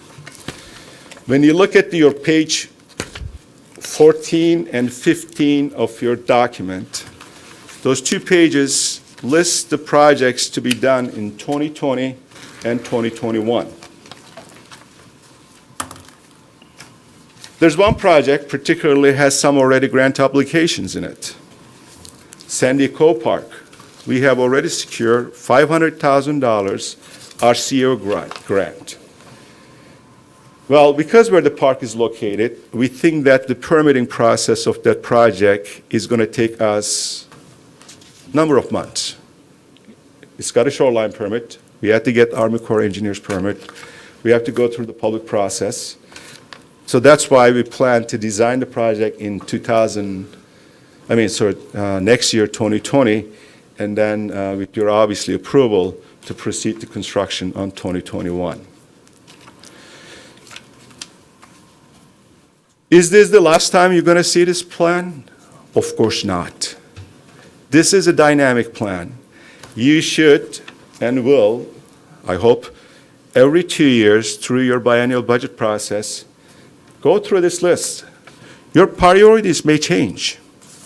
Depends on the community expectations, community needs, the economic changes, number of factors. That's why it is a dynamic document, and it is subject to change, and it should change. Not only that you review this every 2 years, you will also have a chance, again, as I stated, with each project, at least 3-4 times when we implement that project, we'll seek your authorizations and approvals. With that, Mr. Mayor, that kind of gives our introductory statement on this. I'm happy to any questions you or the council has, sir. Or Ben, first of all, I want to make a little bit of a nuance to what your statements were. As much as this is, has been said, a mayor's vision or mayor's CIP, I want to make sure it's not cut from whole cloth. This is an update from an ongoing CIP that's been going on for many years. It's been a product of much public input and input from a number of council members, both past and present. And so it's basically kind of doing a refresh and bringing this up to date. And then secondly, Ben, I wanted to ask if you could just, in a couple bullet points, what are you looking for from the council tonight? What is the? What we're looking for tonight is that the 30,000-foot level, I mean, it's very easy to get lost in the plans like this and the details of every one of these projects, Mr. Mayor. What we're looking for tonight from council, is this generally in the right direction that we want our city to go? Is this representative of what you've been thinking? Is there anything missing off this list that we should consider putting it on? And then we come back to the council with appropriate changes. Great. Or any information that the council, I mean, sometimes we can not see the forest through the trees being in the details as the staff has been for the past few weeks or months. So is there any information, large or small, that you feel you need to inform your decision and discussion? Councilmember Sunwall and then Councilmember Shepherd. So first of all, I don't know who deserves all the gratitude. It's probably a combination of planning, the finance department, and Parks and Public Works, but there are so many things about this document that are amazing over my 2.5 years of being on council that are basically unheard of. I mean, first of all, one-page budget document. Now, I talked to you a little bit briefly earlier today about some things that would make this more readable and more helpful, but this is amazing. I don't know who's in charge of the icons. That's probably Drew. Right there. Was it really? Yes. Yes. All right, I nailed that. But the other thing, It was someone else's idea. speaking of one, just take credit, man, seriously. In addition to, speaking of one-pagers, we have been talking about since I've been on council, probably prior, of having one-pagers of projects. I mean, here we are. amazing. So while I have been complaining over the last couple of months about where in the heck is the CIP we talked about last November, I would have loved to see it sooner, but now I have an understanding of why it took the time it did, and I have not had time to read through project by project, and I don't think that's what we're supposed to do for today. But I would say, other than the suggestions that were made earlier today in a different meeting about making this just more readable. Yes. And spread out over, it's a $10 million hit for a community center, but that's spread over some number of years, right? So that doesn't preclude us from doing a whole bunch of other things also. So making it more readable, but this is great. This is a great start. Thank you, Mr. Chair. I'm going to call you Mr. Chair as a Public Works Chair to Councilmember Sunwall. We had earlier a great input from our Mr. Chair, and there's his input is we are going to come back to you. We want to do a better job on this color coding. We want to basically make the green color showing projects that are strictly funded by the city funds. And then the yellow portion is that the city funds and the grant funds and leave the red alone right now. So to make it a little bit more clarity how the projects are funded. And then there's a few other clarifications also. Councilmember Mayhew made some suggestions that we're going to work on that. We ask all of you to let us know if you have any questions. I'm going to still seek that input from you between now and next week too. But I really appreciate the input that we got from both of you. And I want to make it quick, it was per a resident that was looking at this online that suggested, hey, could you put something that explains the colors on this? You see the legend in the bottom left corner. The one clarification we're going to make, though, on the bottom when the red, it says capital projects program is not recommended for the inclusion. That wasn't the intent. They will be included in the CIP, they'll just be not funded. Just like with the STIP, you want to leave projects on there if you want to qualify for grants. And if an opportunity presents itself, we'll absolutely go after monies for some of those projects. So we're going to modify that language a little bit. Councilmember Shepherd and Councilmember Ross. So one of the things that I'm hearing as far as the CIP is the Riverview Park. It's in the last CIP, it was supposed to happen in 2018 and 2019, and now I see it's pushed out to 2023. And I feel that the downtown parks have been kind of neglected as far as getting their fair share of budget, as far as updating those the playgrounds. And also, I'm listening to you, but I'm trying to also identify what project number that. So it's the Playgrounds Replacement Program? Which one is that, Councilmember Shepherd? Yeah, you have Drew, to if you could actually- come to the microphone, please. Yeah, you have to actually go to the page that, because they actually specify it, all the different parks and when they're supposed to happen. So I think 2023 is really pushing it out here.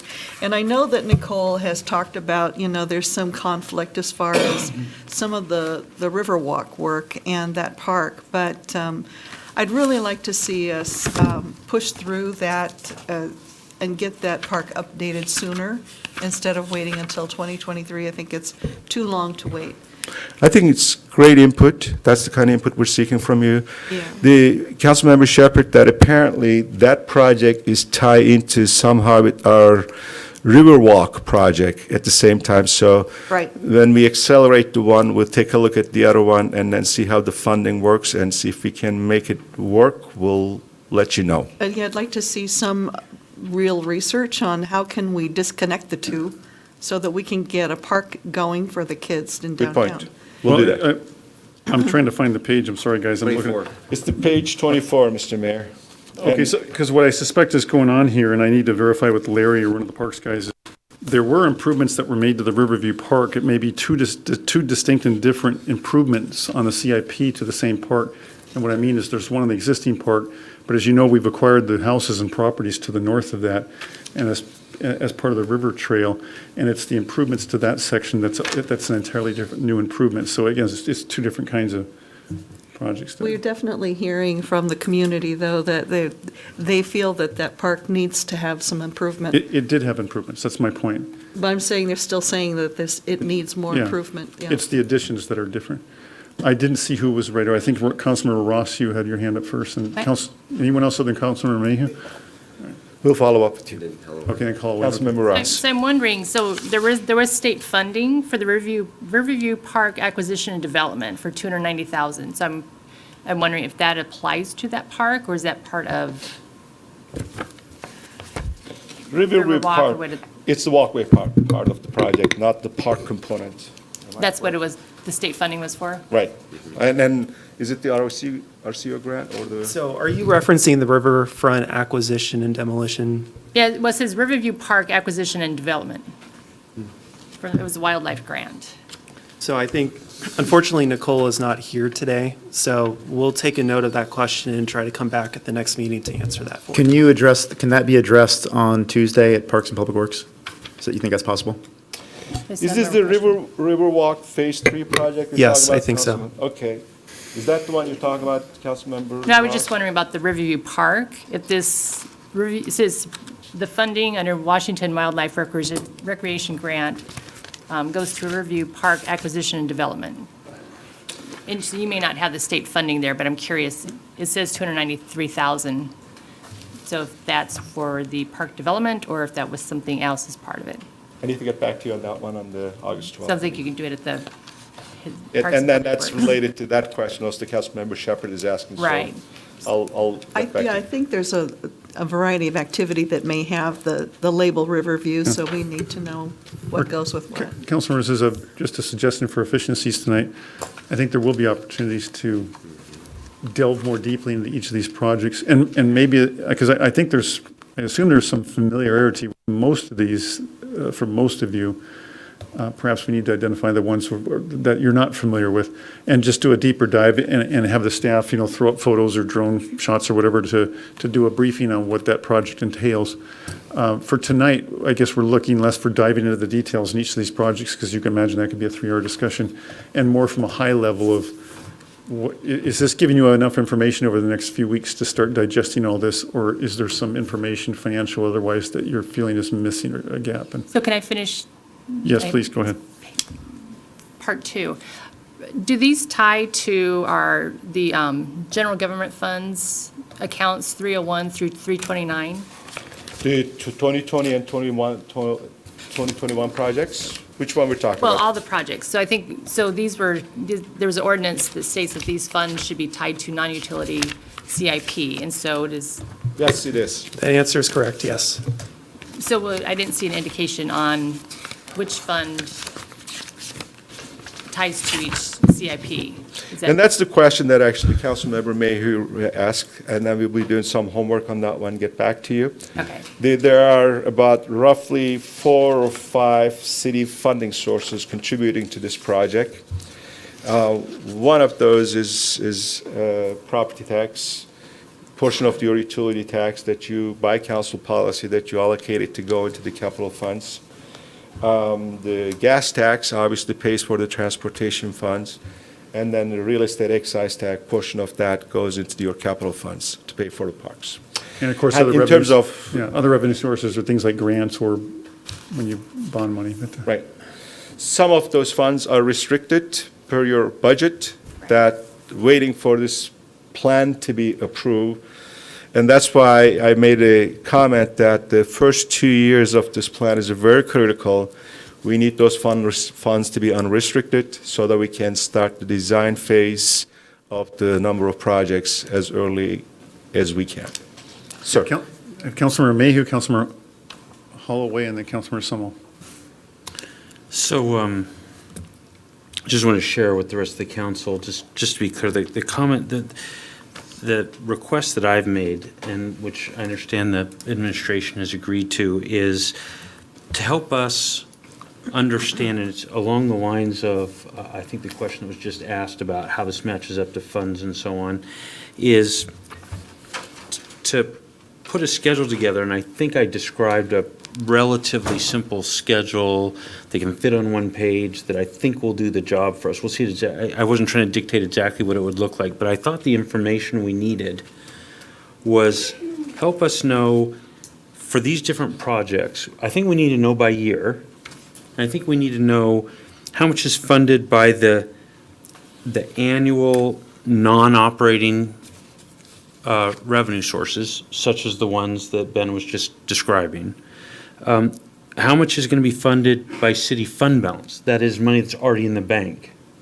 How much is going to be funded by grants? So I want to be careful that we understand and that the community understands those projects that we're saying we'll do if we get grant funding, but they're moving forward at this stage would be dependent on getting that grant funding, so that people don't, for example, get the misidea that, well, the city promised X project would happen, when in fact, all we, in essence, promised to do is go try and get a grant to do that. So that needs to be clear to us as well as to the residents, I think. And then how much would be funded by debt. And then show this by year, show us kind of what the ending fund balances are, so we can just see how this kind of fits into the funding sources. I think that will help us discuss things like, and then to show the expenditures, maybe grouped by the main categories, the 3 main categories we have, right, which are parks, transportation, which is streets and so on, right, and facilities.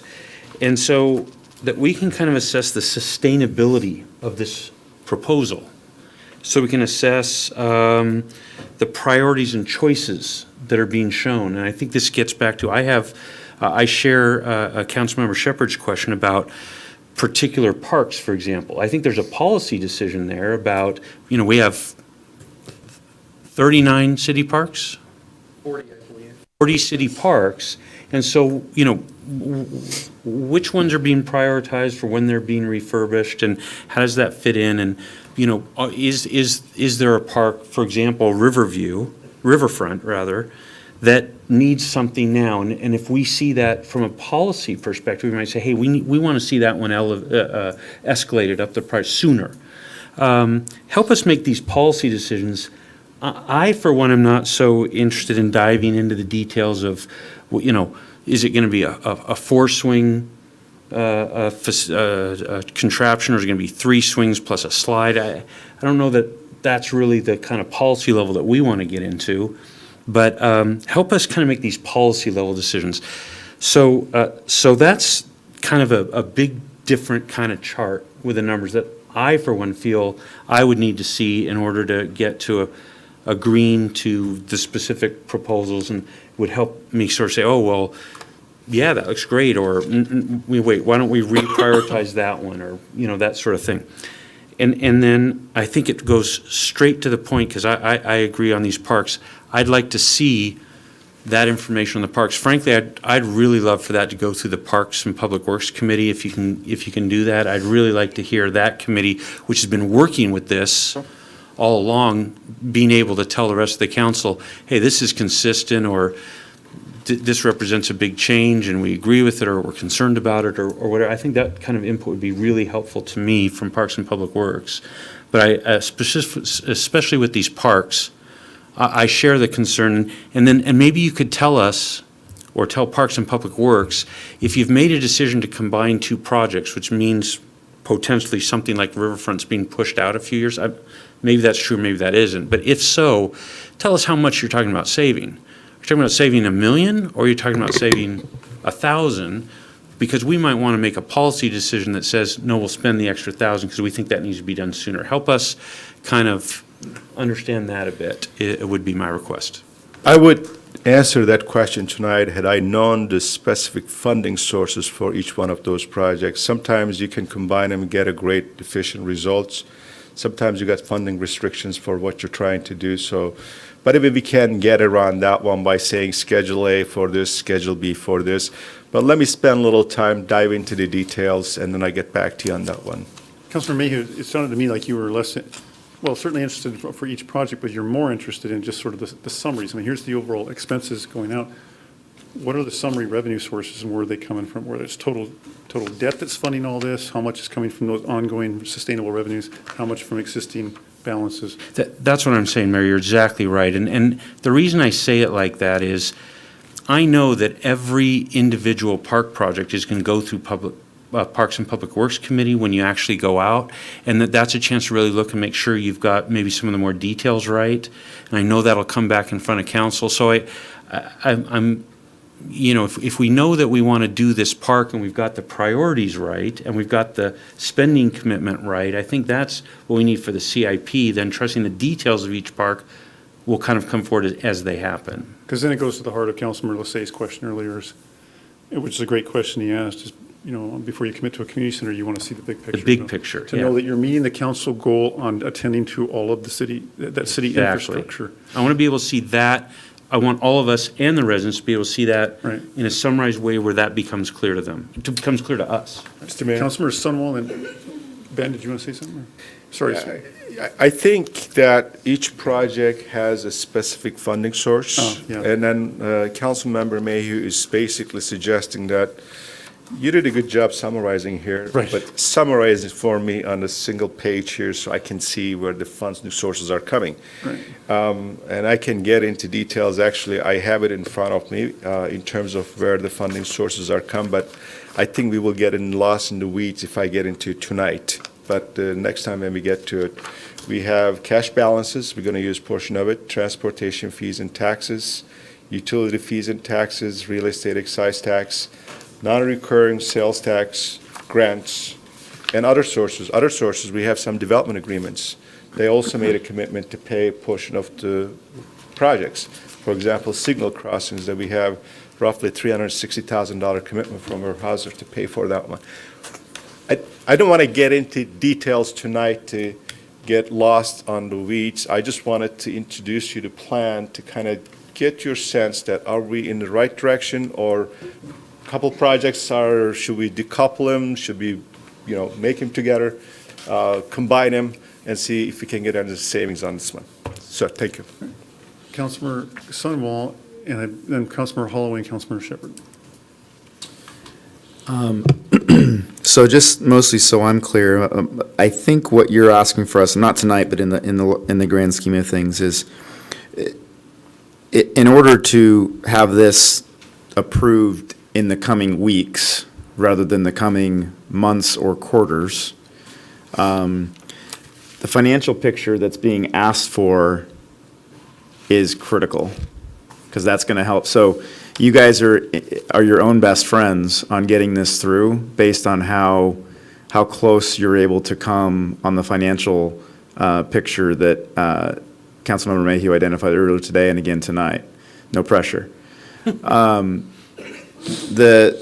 What I hear you saying is that while this is a 6-year plan, okay, we need to be super not in the weeds on stuff that's in 24, 25, 26, because we're going to revisit this every couple of years anyway. Yes. And then we really need to be focused on, so don't worry about getting hung up on something that's 4 years down the road, unless you feel like it needs to be 1 year down the road. Right. Right? Exactly. And so my direction that I think I'm getting from you is that I'm going to look at this, giving more cursory views on things that are further out and more detailed views, and when we come to approve this, that would be maybe the most prudent path for all of us. Thank you, sir. Excellent. I'll take that as a yes. Yes. Okay. Councilmember Holloway and Councilmember Shepherd. So, I guess my question is, I've got projects which are on the STIP, which are not on here. Of particular, I guess, there's the Parkway in Southeast 99th. I think it's in the red, but I think we ought to keep an eye on it, so it probably ought to be in both lists. Which one is that? I'm sorry, Councilmember, I'm Well, taking it's the on- notes. It's on the STIP, it's not on this list.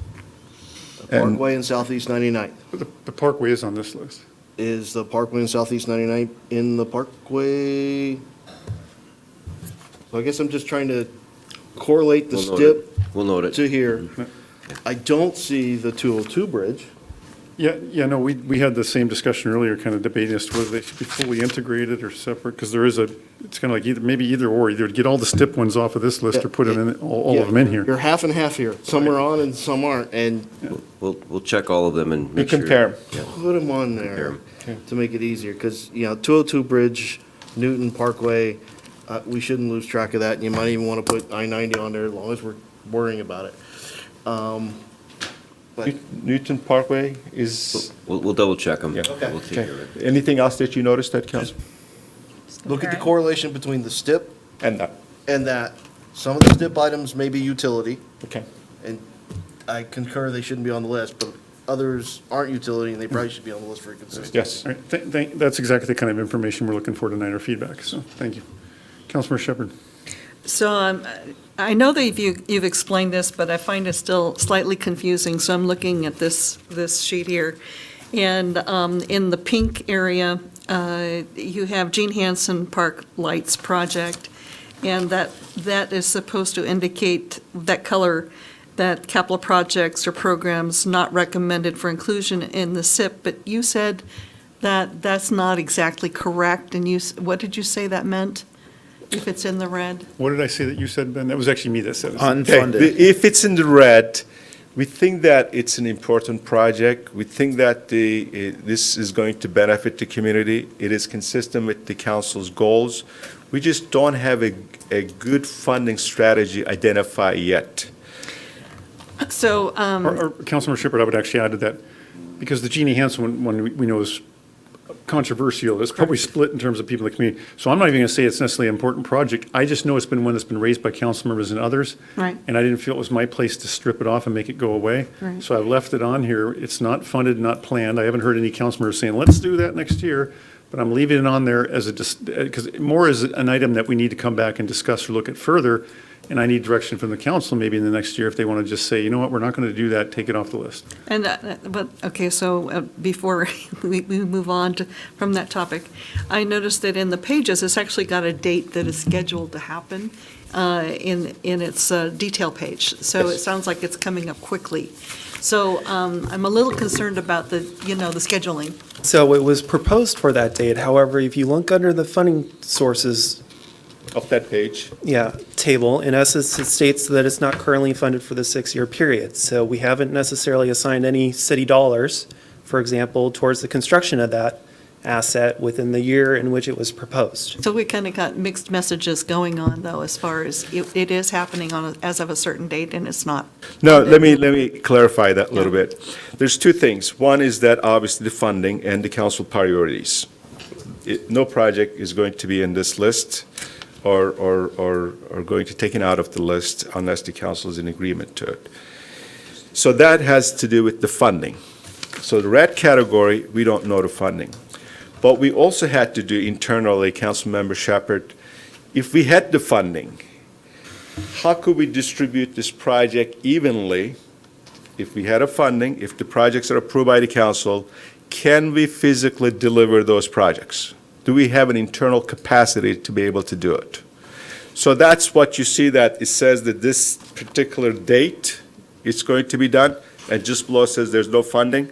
If tonight you magically says, we got the funding, this is such a great project, run with it, and get the majority of the council to make an approval, physically, we have to have a couple of years because these type of projects are highly sensitive. We have to go through the public input process. There is a light spill issue from these fields. The folks are living in the immediate vicinity of the fields tend to be agitated. That's one aspect of the issue. Other aspects of the issue is that you're building these facilities to be self-sufficient in the funding. Turf fields cost roughly about $2 million each. You cannot afford to keep putting the $2 million every 10 years. So what you do is you take that $10 million investment and then you build into your park fee schedule, sports fee rental fee schedule, to generate enough money to, A, maintain the turf fields. You still have to do the maintenance on those things. Two is... Ben, again, we're going way too into the detail on a particular project, but on that particular project, and I'm sorry, you haven't been around to know the history on some of that. It's a rather sensitive one. And I think the sentiment for most of the council right now is that's just not a priority for them. And so again, I've left it on the list. If the council in the next 2 weeks tells me, you know what, we're not interested in the next 10 years on that one, just pull it off, I will. If the Okay. majority of the council gives me that direction. If the majority of the council says, leave it on, we'll discuss it sometime in the future. We have a lot of interest groups that are very strongly on both sides. So right now, it's just a placeholder. In addition, I would like to ask about format of the CIP. I noticed in 2014, when we did our last CIP, we had more detail regarding the work that's going to be done on our streets. We had actual street overlay, we had street names and between this point and this point along Snoqualmie Parkway. I'd like to see more delineation as far as the overlay. I think that comes with the PCI, does it not, Ben? Yes, it is. We're doing the payment management report. It is due within about 2 to 3 weeks, The and then payment we'll get back condition, to you. payment condition index Yes. report, yeah. Councilmember Sunwall, then Councilmember Holloway, Councilmember Mayhew. So I agree with Councilmember Shepherd that it is confusing to look at stuff that is in the red, meaning unfunded and sort of deprioritized, that you have money allocated or attributed to it in 2020, 2021, 2022. That is confusing because what the message that sends to somebody who's just picking up this one pager is, oh, that's coming in 2021? I think it would be a very natural reaction. So I guess I like the total activity budget so that we know what it would cost to do. I would probably leave the years empty. So part of the value of this is to give you the opportunity, in case you did like a project within the red section, to move it up to the yellow or green. And we need to make sure that we provided you with the full cost information towards that project in case you wanted to do that. But Drew, it wouldn't But I see the it cost. wouldn't hurt what you just stated by just removing it from a year. It doesn't need to be on a year or a number in order to accomplish the goal you just described. Right here tells me what it's going to cost. I love that. But Okay. why does it, who picked 2021? Yeah, we don't need a date on there. All right. All right. Yeah. Oh, no, wait, let's talk philosophy here. I Or guess, Councilmember Holloway's a point of where I want to make sure Councilmember Sunwall is finished having the floor before we kick it to. Well, I'm not now that he's going to talk about philosophy. So, yeah, I'm done. Go ahead, Councilmember Holloway. So I guess I disagree with the planning philosophy or mindset that I'm going to plan the dollars as if I had infinite dollars and when could I get to it. That gives you this false impression, okay? We ought to be planning these given our normal expectation of funding, what we've experienced in the past, when can we plan these out? And it ought to be in priority order of what we have on the CIP here. No red project should have funding in 2021. Sure. Okay, that's inconsistent. So you're advocating for just leaving the dates blank, we're not No, putting numbers in? I'm saying you ought to have the dates in there. You may want to put out in 2025, Yeah, but you ought to have the dates in there that says, based on our normal level of work, level of funding, level of grants we get, when do we think we can hit these projects on this time scale? The philosophy here is if money's no option, or money's no constraint, when can I do them? And that's it gives you a different answer, which causes you this disconnect here. Yeah, I'm still a little confused about the date thing. I mean, I could see not having a number on a date, or a dollar number on a date. But I still think there's value leaving many of these projects here. For example, sometimes I might get that call from Kathy Lambert or a soccer association that says, hey, we got $1 million we want to invest in the X project, and the only one that qualifies is in that red section of the list. And then I'm going to bring that to you guys and say, hey, look, we can fund this 80% or 90%. Do you want to come up with a little more to make this happen? Right. That's what suddenly changed. That's what he means by Well, dynamic. and that's a no plan survives reality. Right. Agreed. We will adjust this as we go through. But again, we ought to plan based on the funding we've kind of experienced in the past and when we think we could get these actual projects done according to that. This one was, physically, we could do it if money was no option. That just moves it forward. So can you succinctly state what's your request? And do you want dollar numbers taken off those dates? Do you want it left on, or I'm not I sure? want them left on, but I want a different view than money's no option. I want the view of, given the normal kind of funding we get, and the priority we have on the CIP, when do we think we could get to these projects? So I'm constraining the dollars. The answer is, it's a 6-year CIP. Our answer is, we don't think we're going to get to that project. Then put it in 6 years. 2025. I'm sorry? Then put it in 2025. Oh, okay, so you're saying just put it at the end then, as Put a it at the end placeholder? Just shove all those to the end. All right. Councilor, I'm going to go to Lissay because she hasn't had a chance for a while. I'm going to come back to you, Councilor Mayhew. I just want to I'm doing a round robin, Councilor. All the other council members have been asking great questions, so I've been, but I want to comment on that topic because I think what I like about having, and again, whether it's in whatever year it is, it's obviously none of these that are unfunded are going to happen in 2020 or 2021, which won't be realistic by that, or even probably 2022. But what I do like is that it does represent some of these projects that are going to take multiple years to be accomplished. So you can see that which is use the Kimball Creek Village Trail Project. You can see that there's going to be some funding that happens the year before construction. We can balance that against other projects that have costs and look at, when we look at the overall, let's say yearly subtotal, we can understand what the impact would be if we did bump it ahead, or we did bump it up, where you're going to have some design costs up front, you're going to have some construction costs later. All those things are important. Granted, where it falls on a year-to-year basis, who knows? That's to be determined. Thank you, Councilor Mayhew and Councilor Shepherd. So, I think the confusion that we're hearing is exactly the result of what Councilmember Shepherd raised about the dates. My suggestion is, I've heard two different things, so my suggestion is do two different schedules for us. I'm listening, sir. And the one that I think that I want to see has nothing in the date for anything. So my understanding of things in the red is not funded in this CIP plan. Correct. Which means I want to see on the pages the cost of that project, the cost estimate of the project. And I don't want to see it in any year. Or, to say it differently, you could put a year called subsequent. Later. Later is great. Future, any word like that, and put it on the right. So you got 20, 21, 22, 23, 24, 28. Just put what would otherwise be 2026 and just call it later. Is that kind of the consensus, Well, Council? it's not a consensus. Some want to see it in the year. So we got this, because the point is, what I want to see, I'm thinking about the thing I want to vote on, the thing I want to approve. And the thing I want to approve is going to have those red projects, because it's going to say, yeah, these are projects that we've got our eye on, unless we end up saying, nope, we're not going to do that project. As far as we're concerned, we're never doing that project, just get rid of it. But if it's a project, well, we might do that somewhere in the future. We don't think we're doing it in the next 6 years, but okay, leave it on there. Fine, just put a subsequent. Tell us the amount, put it subsequent.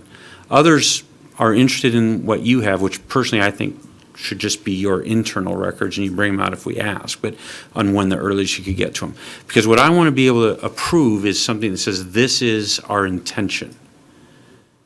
And if it's not our intention to do it in 2021, that's just the earliest you could do it.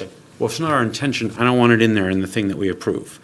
But if some councilors want to see that to help them as they go through the prioritization decision-making process, I think you need two for us. One that says, this is what we're proposing, which is zero, no years or subsequent.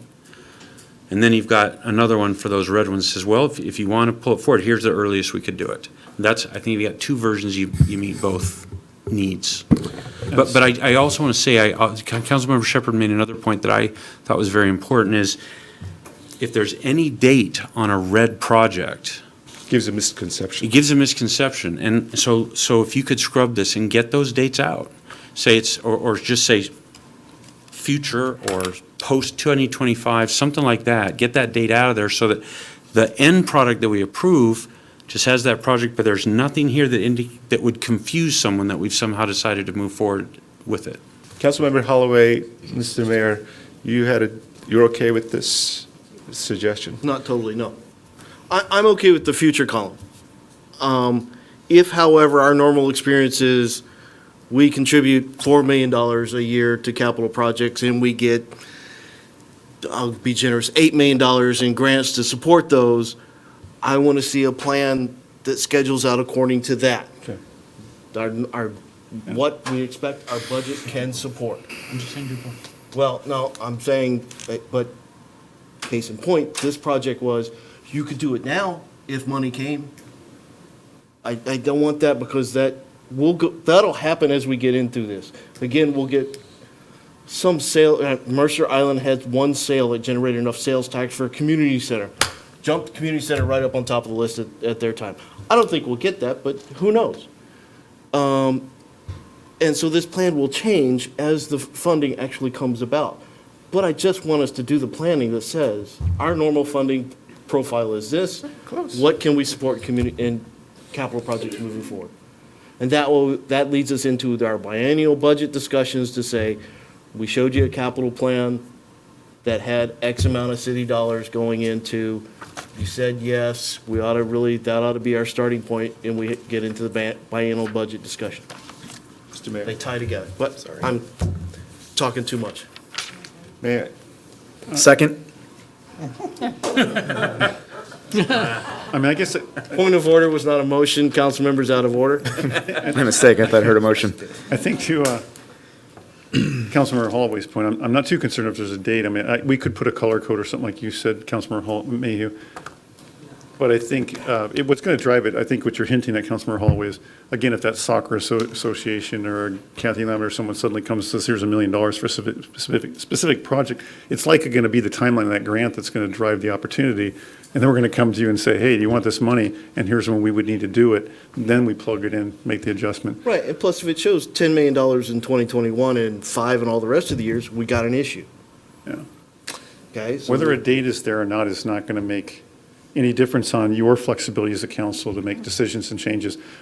reality will take effect. Right now, where I think the concern raised, that Councilmember Shepherd rightly raised, is can we do something to minimize the confusion that would be created in the public reading the document?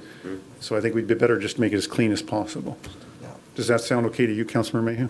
Yes. Okay. Does that give you guys clear direction? And Drew, do you see something that you're going, wait a minute, but you're going to? It is, and I just want to emphasize that Councilmember Sunwell just so eloquently summarized it. Wasn't me. The first 2 years is the critical ones, that the 2021, I just want you to know that this document is going to come back to you multiple times. It's not a document that it's like a United States Constitution that you can change it. You're the legislative body. Not only you can do it every budget cycle, you can also ask the administration to and visit that in the different occasions too. But critical component of that, the first 2 years and timing of it is so important to us. If you want us to deliver this project, timely approval of this plan is very important.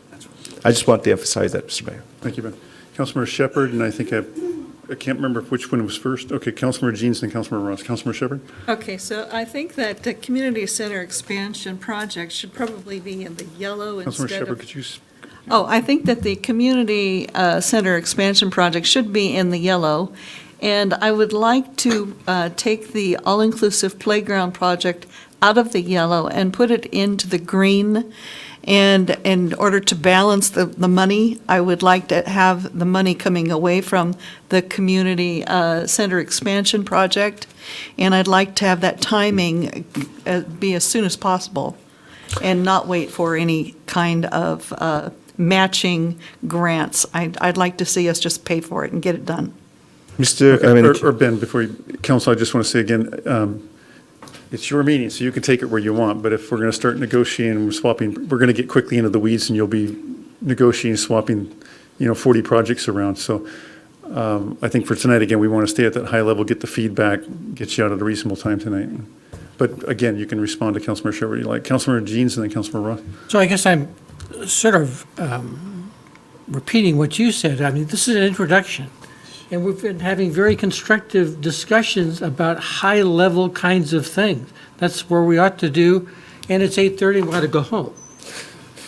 But you've asked for, among other things, Second? whether these projects, whether we see things that should be included in the CIP. And I have a suggestion, and I don't necessarily want to introduce it because I think that's going to get into the weeds again. So I'm sort of, we're sort of, first and second, let's go home. I mean. Bob, if you could just email me the staff on that project, and Yeah, we'll good. take a look. Good. It may be something we just forgot to get on the list that we're aware of, so. Right. Okay. Councilmember Ross? There's a lot of design work that happens in 2020, and then you're strong in construction in 2021 and 2022. For the CIP, we're looking at funding, but you also need to balance the workload. So is all of that taken into account during those times, or do you need to balance out the construction? We have some constructions also, Councilmember Ross, in 2020, and those signal projects particularly that we need to get going. And that's one of the ones that I'm asking you for the first 2 years. Those signal projects are critical. A, we need to apply for grant funds. And B, I don't know why it takes freaking 8 months to get those signal poles. I mean, you go to car factory, order it Thursday, and get your car Monday. We can't get the signal poles. They're different things. So, we've tried to balance it. Maybe we're lagging a little bit. We're going to focus on most of the design in 2020 and focus on delivering the constructions on 2021. What signal project? The pedestrian signals on the Snoqualmie Parkway Fisher that we Creek, just yeah. recently built. Councilmember Singh? Just, I'll say high level and reiterate what we talked about earlier. I think what's important to understand is how the timing of the revenue that will fund these projects, the timing of when it be implemented. I have some concern just because of the sheer volume of dollars in the next 3 years that are there, and then it tapers off of maybe we need to dial that back. And when we talk about a 7.2 million, 15.7 million, 9.5 million in the next 3 years of how is that actually accommodated and funded? Sure. Nominally, that our budget is barely even more than that as an entire city budget. So it's something we got to be careful with. So if you can add some clarity to funds and fund balances and how that's coming through in each year, so we can look at it. So when we come back together here, presumably in October and November, and need to balance a mid-biennium budget, and then come back again next year to do a 2-year budget, we understand where our checking account balance is, basically, is what I'm looking for. So in your case, 3 years, this year? It was this year and then the next 2 years, because we're going to have to do another Right. budget next year. Thank you, sir. Councilmember Mayhew? Yeah, so I 100% agree with that. And I just want to reiterate, though, Councilmember Ross's point as well. So there's really two things, and I believe that most of the council members share this concern, which is there's a concern about funding, clarity of understanding the funding, how that's going to work. And then the second thing is understanding the city's actual ability to do that plan. Okay, so even if we can make the numbers work and the finance guys, so to speak, satisfy us, The question is now, what can our Parks and Public Works people actually do, or our parks people who are, who are Capacity. capacity? And there has been concerns in the past that plans didn't pan out because we actually just didn't have the capacity. Sure. Now, some of that is because, to be fair, as I understand it, at the time the plan was made, we did have the capacity. Then we lost an engineer or two and some things happened, and we just didn't have the capacity to carry that out. So I think there's a concern that's therefore exists in the council of, can this really be done, or are we just right at the knife's edge and, the likelihood of something falling off, So we just want to get a sense of this, and not asking you to shoot from the hip tonight, but help us kind of get a feel for how aggressive this is against our capabilities. I think that's the underlying question, and I think we're all going to want to hear more on that. Sure, and I can as we maybe go forward. because the city administrator asked that question. That was one of his questions, was that what is our internal capacity? Can we deliver these projects? A couple things to take into consideration. Your staff is working very hard. I want you to know that. Even as we speak this year, we're working on the Colonial Park. We're working on the sidewalk extension project. We're talking about some fence projects, and then you have also non-utility capital improvement projects that we're working on. So these are not the only things. So there's a lot of stuff is going on. But typically in the planning document like this, sir, you try to put it a little bit more in upfront, and you do that with good analysis that you got number of FTEs, number of hours available. What are the things that these FTEs are doing? It's just a Boeing model, if I want to use the Boeing. And then what's your production rate, 79% or 80%, and then you come up with the numbers, the tasks. In our case So we here- trust you to do all those details. We want a summary from you to help us at a policy level be comfortable. Right. You guys actually have this, or you're right at your limits. So just, you don't need to give it to us tonight, but Right.